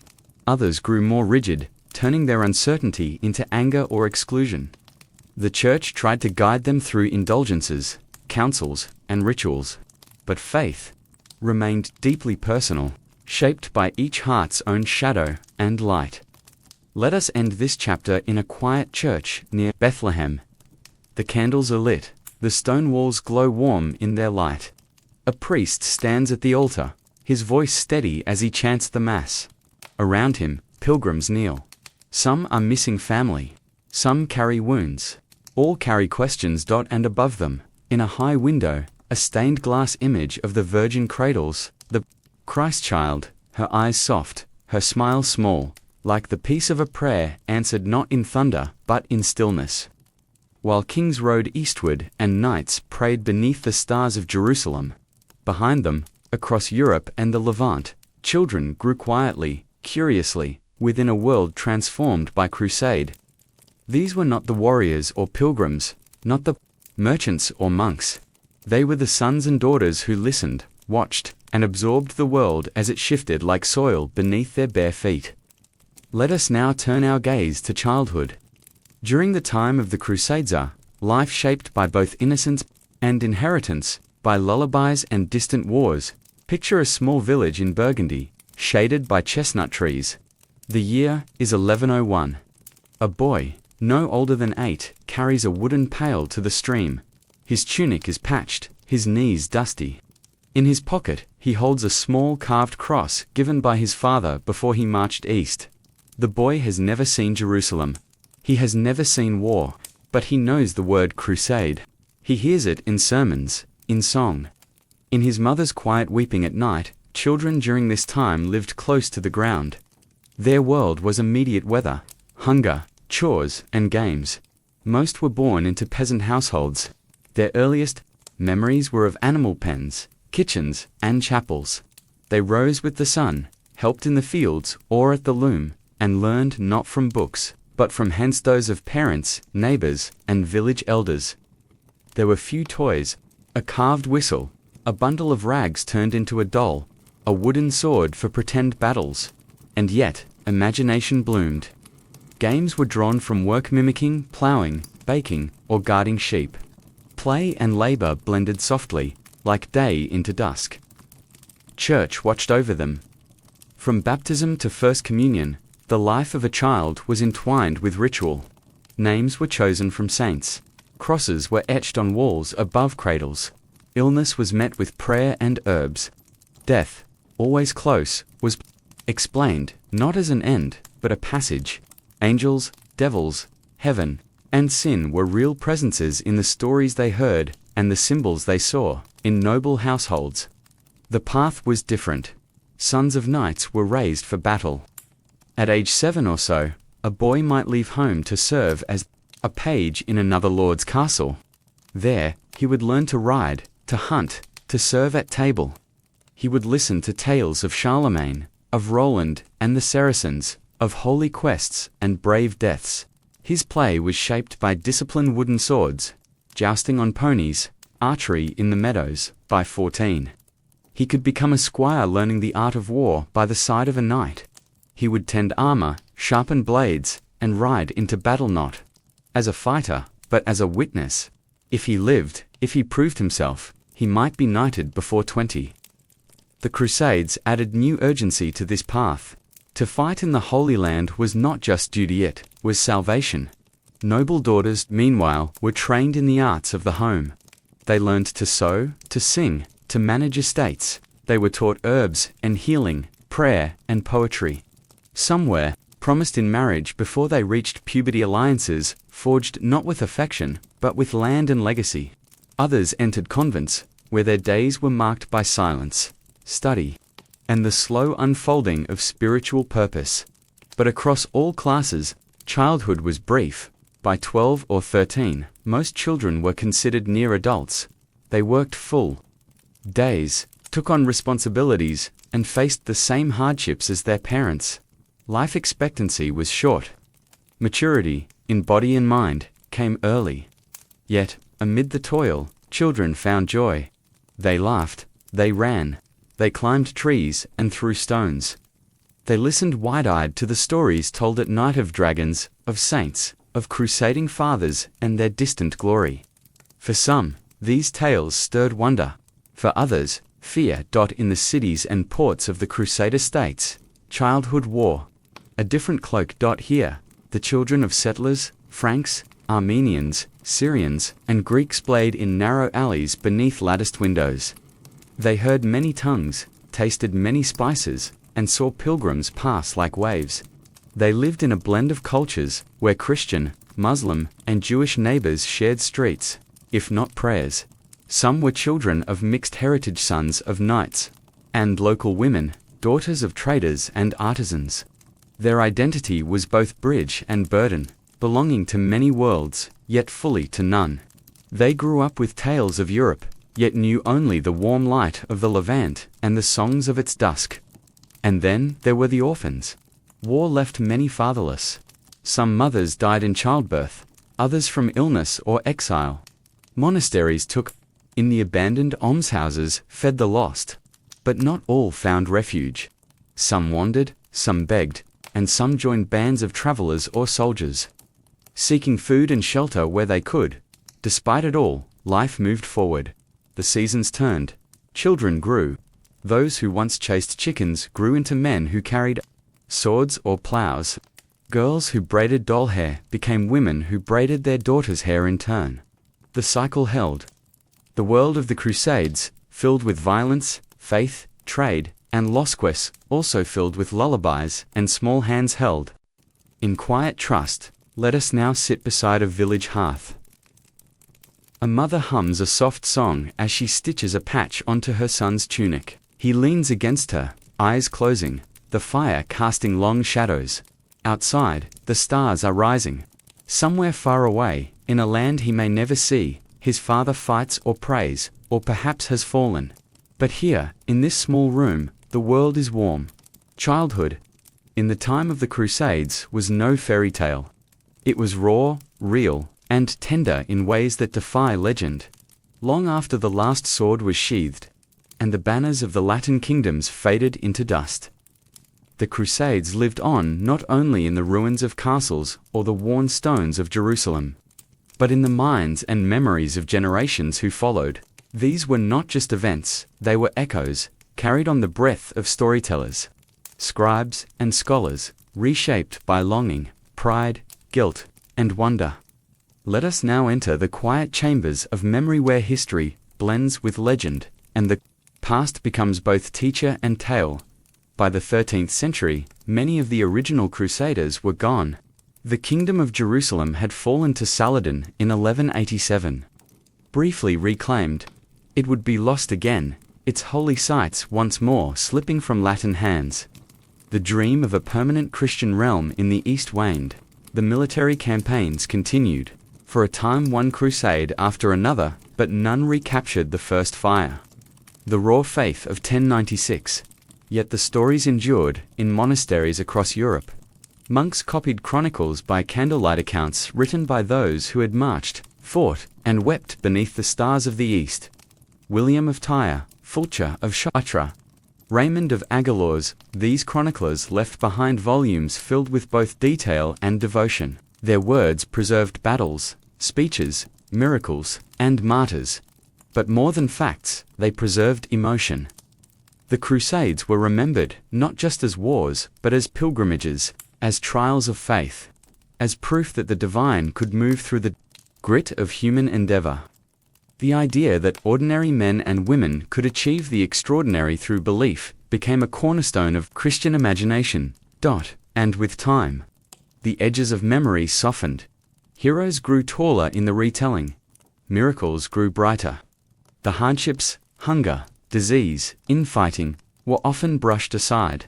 What remained were shining banners, sacred victories, and relics, glowing in the night. Children sat wide-eyed at the feet of elders, listening to tales of knights who spoke with angels and found the Holy Grail. Amid the sands of the East, legends bloomed. The story of Godfrey of Bouillon transformed from that of a stern, practical leader to that of a near saint, his reluctance to wear a crown cast as a sign of divine humility. Richard the Lionheart, though he came later, was sung in ballads alongside Roland and Charlemagne, his sword shining like a comet over the Holy Land. And Saladin, the Sultan who reclaimed Jerusalem, was remembered not with scorn, but with respect. Even in Christian Europe, tales of his honor, his wisdom, and his mercy spread. He became a noble foe in poetry and prose, a figure who showed that even the so-called infidel could possess virtue. In this strange way, the Crusades shaped not only how the West saw itself, but how it began to see the other. Yet memory is not without shadow. For the Jewish communities of Europe, the Crusades were not tales of glory, but of horror.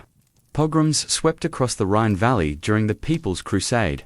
Synagogues were burned, families were slaughtered. These traumas, written in blood and preserved in lamentation, were passed down in silence and sorrow. Muslim chronicles, too, recorded the Crusades but from the opposite shore. Writers like Ibn al-Qalinasi and Ibn al-Athir described the Franks with a mix of curiosity, disdain, and fear.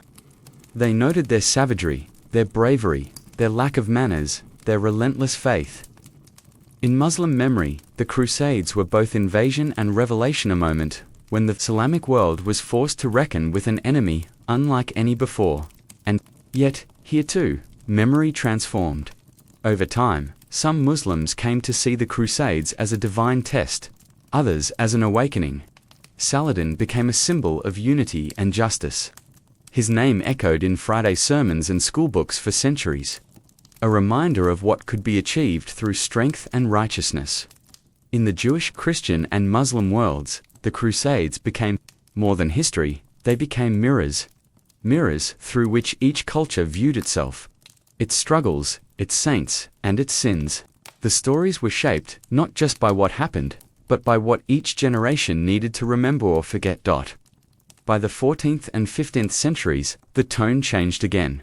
The Crusades were no longer fresh wounds or recent triumphs, they became distant, romantic, and symbolic. Knights painted on chapel walls wore golden armor and pure white cloaks. Pilgrimages were reenacted in processions and plays.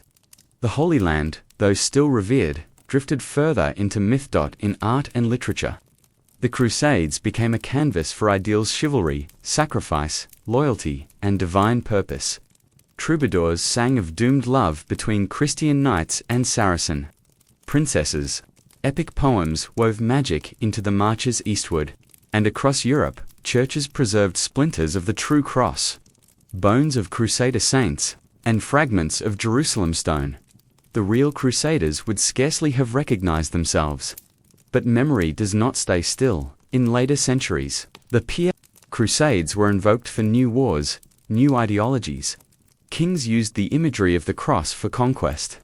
Empires painted themselves as heirs to sacred missions. Even in modern times, echoes of the Crusades, often distorted, are used in politics and propaganda. But beneath all that, the quieter memories remain. The pilgrim walking barefoot to a shrine, the mother lighting a candle for a son who never returned, the soldier whispering a psalm before sleep. These moments, small and sincere, are the true legacy of the Crusades. Let us now rest in a library. The walls are lined with old books, some written in Latin, others in Arabic and Hebrew. Dust motes drift in the warm light. A scholar, robed and gentle-eyed, turns the page of a brittle manuscript. He does not read it for battle plans or glory. He reads it to understand, to feel the breath of those who came before. As the centuries turned and the voices of crusaders faded into legend, the lands of Europe quietly reshaped themselves. The Crusades, though they began with swords and sermons, left their deepest mark not only on battlefields but in the very structure of society. From royal courts to peasant villages, from university halls to merchant guilds, the reverberations of that long holy struggle continued to shape lives, laws, and dreams. Let us now wander the slow, cobbled roads of medieval Europe in the generations after the Crusades, to observe the quiet inheritance of a war that spanned continents and hearts. It is the mid-13th century. In a bustling town square in southern France, traders lay out their goods: silks that shimmer in the sunlight, pottery glazed in the style of Syria, pepper and cloves that fill the air with unfamiliar richness. These are not trophies, they are trade. And trade, expanded and energized by the Crusades, is now a river that never rests. Merchants who once feared foreign ports now speak Arabic, Greek, and Turkish. Caravan routes are mapped in detail. New sea lanes are carved across the Mediterranean.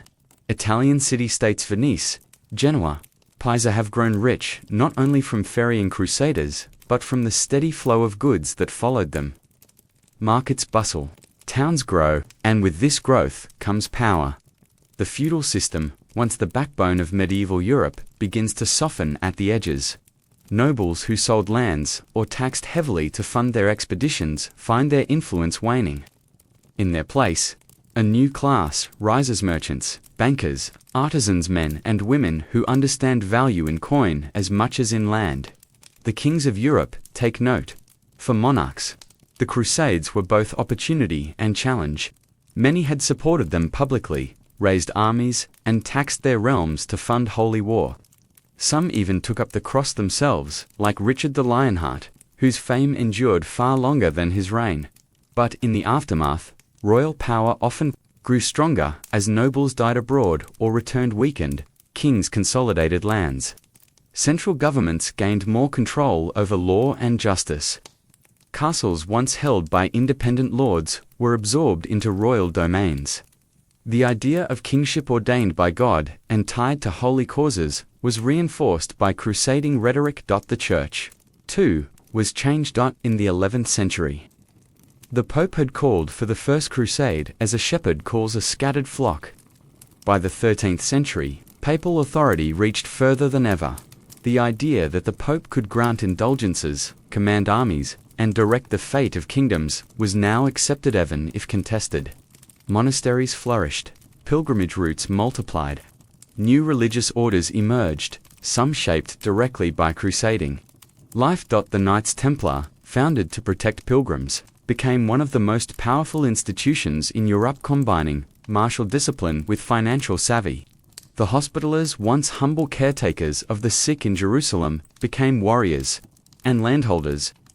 These orders built fortresses, commanded fleets, and influenced kings. But with power came suspicion. By the early 14th century, the Templars would fall accused of heresy, tortured and disbanded by royal and papal decree. Their fate, dramatic and brutal, revealed the changing tides of politics and the lingering unease around institutions born in the heat of crusade. Beyond courts and churches, the Crusades shaped culture itself, in the universities that sprang up across Europaris. Oxford, Bologna. Arabic texts, translated from earlier Greek works, transformed Western thought. Medicine, astronomy, philosophy, and mathematics were enriched by ideas brought back from Muslim lands. The number zero, the astrolabe, surgical techniques, and the writings of Aristotle and Avicenna all entered the bloodstream of European learning. Knowledge once feared or dismissed was now studied, debated, and taught. Even language changed. New words entered everyday speech: sugar, sucre, syrup, bazaar, assassin, tariff. These were more than linguistic souvenirs. They were evidence of a world slowly expanding its vision. In literature, the Crusades inspired epic poems, romances, and tales of chivalry. The Song of Roland, though older, was sung anew. New stories blended faith and adventure, casting knights as seekers of both glory and grace. In art, images of the East began to appear: stylized camels, strange cities, figures in turbans. In architecture, influences from Byzantine and Islamic design crept into cathedrals and palaces. Pointed arches, domes, and intricate tilework found new homes far from their origins. But the legacy was not only of beauty. The Crusades also left behind a sharpened sense of religious identity and division. The centuries of war deepened rifts between Christians and Muslims, but also between Catholics and Eastern Orthodox believers. The sacking of Constantinople during the Fourth Crusade in 1204, carried out by Latin Christians against fellow Christians, left wounds that have never fully healed. Anti-Jewish sentiment also hardened. Accusations of betrayal during the Crusades fueled pogroms, forced conversions, and expulsions. What began as religious zeal turned, in some places, into rigid intolerance. The same energies that once sent armies to Jerusalem now sometimes turned inward toward heretics, mystics, or those deemed other. Yet, not all divisions endured. In quiet corners of Europe and the Levant, friendships continued. Trade survived. Shared learning blossomed. The harsh lines of doctrine often blurred in daily life on docks, in markets, between neighbors who, despite difference, found common ground. And so, the legacy of the Crusades in Europe was complex. It brought growth and grief. It built institutions and broke others. It inspired cathedrals and cruelty. It reshaped how Europe saw the world and how the world saw Europe. Let us end this chapter in a small chapel. A knight's helm rests on a stone tomb. The inscription is worn by time. A candle flickers beside a stained glass window showing the Holy Sepulchre. Outside, a child runs through the fields, chasing the last light of day. He does not know the stories carved into the walls, but they are there, and they are his. The wind moves gently through the narrow alleys of Acre, rustling the laundry strung between old stone walls and stirring the scent of sea salt and citrus in the air. The city is alive, its markets humming, its harbor full of wooden boats, but beneath its vibrant present, the past sleeps in the stones. You can feel it in the worn steps, the crumbling arches, the strange stillness inside ancient towers. Here, in the lands of the Levant, the Crusades are not merely stories in books or memories sung in distant Europe. They are physical, tangible, present. The earth remembers. The buildings whisper, and the people, descendants of many cultures, live among the quiet remnants of a time when faith and fire shaped every wall. Let us now walk these lands, gently, without haste, to discover the traces of the Crusader world that linger in the Middle East. Begin in Acre, once the great port of the Latin kingdom of Jerusalem. Now a city of fishermen and families.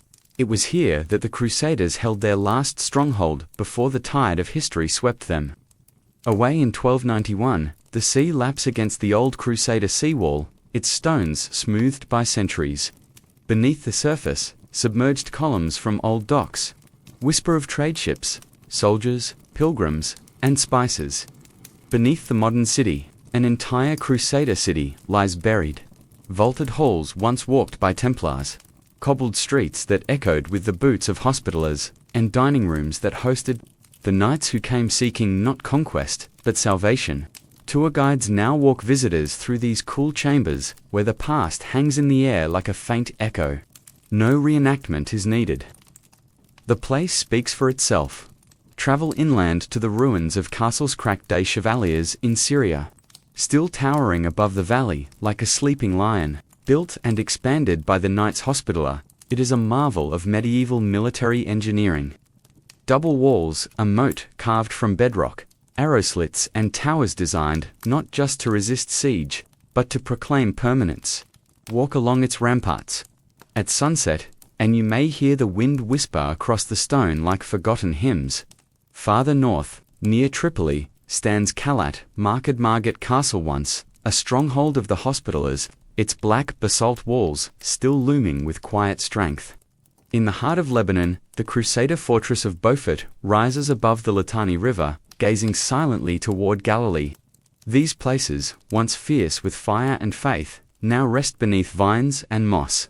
Their battles remembered only by the birds that nest in their towers. In Jerusalem itself, the layers of history are even more intricate. The Church of the Holy Sepulchre still stands, venerated by Christians across the world. Crusader hands once rebuilt its dome, expanded its chapels, and guarded its gates. In the maze of passages that connect its sacred spaces, one can find carvings in Latin, worn smooth by the touch of pilgrims over centuries. The Via Dolorosa, the path where Christ was said to have walked, is still marked by shrines and stations. Along it, Crusader arches form quiet thresholds. Churches and convents built by Western orders still offer hospitality to travelers of all faiths. The Franciscans, who arrived in the Holy Land during the later Crusades, remained custodians of many Christian holy sites today. And yet, not all Crusader remnants are built of stone. In language, in cuisine, and in custom, the echoes persist. Arabic dialects in the Levant retain traces of French and Latin influence words for cloth, spices, and trade terms. In some old families, stories are passed down of distant ancestors who were Franks, who settled and married into local communities. Their names, long since adapted, linger in quiet genealogies. Cuisines, too, show the mingling of cultures. Chickpeas, lentils, olive oil, and citrus cumin, to both east and west, were shared across siege lines and market stalls. Recipes, brought back to Europe by returning Crusaders, carried the taste of these lands into the kitchens of Provence, Tuscany, and the Rhineland. But the memory is not always sweet. In many Muslim and Arab traditions, the Crusaders are remembered not only as pilgrims, but as invaders, foreign armies who sacked cities, burned villages, and brought war to lands they did not know. The term Franks, still used in some Arabic historical narratives, carries both curiosity and caution. Poets of the time, like Usama ibn Munshed, wrote with sharp clarity about the behavior of the Franks, admiring their bravery at times, but often bewildered by their customs and horrified by their actions. His writings remain among the most vivid Muslim accounts of Crusader life and reflect a complex relationship, one of both human connection and cultural divide, in Jewish memory. The Crusades are marked by mourning while the campaigns unfolded. In the Holy Land, communities in the Rhineland, Worms, Mainz, Speyer suffered massacres at the hands of crusading mobs. In the East, Jews were often caught between Christian and Muslim armies, sometimes protected, often scapegoated. The Hebrew chronicles of the time bear testimony to grief and resilience. In modern Israel, these stories are still studied, remembered, in memorials and liturgy. Yet, despite the pain, time has softened some of the edges. Today, Muslim, Christian, and Jewish guides walk visitors through the same ruins, each telling their story, their version of memory. Schools teach about the Crusades with increasing nuance, acknowledging not just battles and dates, but the lives lived between them. Historians from around the world meet in conferences to study not only what was lost, but what was shared. For even in war, there were moments of grace. Treaties were made. Letters exchanged. Pilgrims granted safe passage. A Frankish knight might share a drink with a Muslim emir. A Jewish doctor might treat a Christian baron. The past was never as simple as banners and borders. Let us end this chapter in a quiet courtyard in Jerusalem. A fig tree grows near a cistern. Its branches shade an old stone bench where a traveler, notebook in hand, rests in the soft light. Around him, a stonesome crusader, some Roman, some Byzantine, all shaped by time, all part of the same earth. The Crusades are over, but their memory endures. Not in shouts, but in whispers. Not in triumph or defeat, but in the patient stones of cities that remember everything. And so, we arrive at the quiet end of a long road. A road once trodden by armored feet and bare heels, by knights clutching banners and peasants clutching hope. A road traced in dust and faith, in longing and silence. From the cloisters of France to the golden stones of Jerusalem, the Crusades unfolded not merely as history, but as human yearning written across the centuries. Let us now sit with that journey one final time, not to recount battles, or maps, or kings, but to listen for the softest echoes, those of the soul. In the world we live in today, the Crusades feel distant. They belong to weathered books, old ruins, and ancient prayers. And yet, in quiet corners of our shared memory, they still stir. A phrase in a church hymn, a word in a family name, a stone cross on a forgotten path. These remnants are not just pieces of the past. They are reminders of what it means to believe, to walk far for something unseen, to suffer for a hope, to love an idea so deeply that one would carry it into the unknown. This is the heart of pilgrimage. Imagine a single traveler, today a pilgrim, not with armor, but with a backpack, not carrying a sword, but a journal, not seeking battle, but understanding. He walks through Europe, stopping in abbeys and quiet fields. He moves through Istanbul, the old Constantinople, then on through the Levant, past Tyre and Acre, toward Jerusalem. Along the way, he meets echoes. In a chapel in southern Italy, he hears Gregorian chant rise through incense, sung in a rhythm, unchanged for 1,000 years. In a Syrian village, he tastes lentil stew cooked with herbs once carried by crusader cooks. In a small museum in Cyprus, he sees the clasp of a knight's belt, the leather still bearing the imprint of its wearer's hand. And as he walks, he begins to see not enemies and allies, not saints and sinners, but humans. Humans who carried grief, joy, fear, and courage. For the Crusades were never just holy wars. They were lives lived under immense tension between faith and survival, between fear and awe. Some marched for redemption, some for glory. Some because they had nothing, and others because they had too much. The pilgrim remembers that. He walks into Jerusalem not with triumph, but with tears. Not because of what was won or lost, but because of how much was carried, all those burdens, all those dreams, folded into the stones of a city that has never truly belonged to anyone. And in the stillness of the Church of the Holy Sepulchre, where pilgrims still kneel, he finds something rare, not certainty, but presence, the kind of sacredness that does not demand belief, but invites reflection. A candle burns low near the tomb. A monk sweeps the stone floor with slow reverence. A group of visitors whispers prayers in 10 languages. No one speaks. Of war, no one raises banners. They are here because something draws them, something beyond doctrine, something as old as the sky. The pilgrim sits. He writes, "This is not a story of conquest. This is a story of searching, for meaning, for home, for light in the dark." As he leaves the city, he carries no relics, only silence. That is the final gift of the Crusades, not in their victories, or their violence, but in the echo they leave for us to ponder. They remind us that history is not merely events, it is longing, aching, hoping. It is the quiet voice within that asks, what is worth suffering for? What do we hold sacred? What would we carry across the world?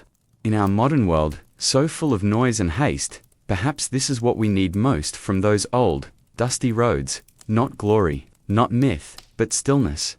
A moment to reflect, a breath drawn in awe, a willingness to listen to the past without judgment, or pride, but with tenderness. The stones remember, so too must we.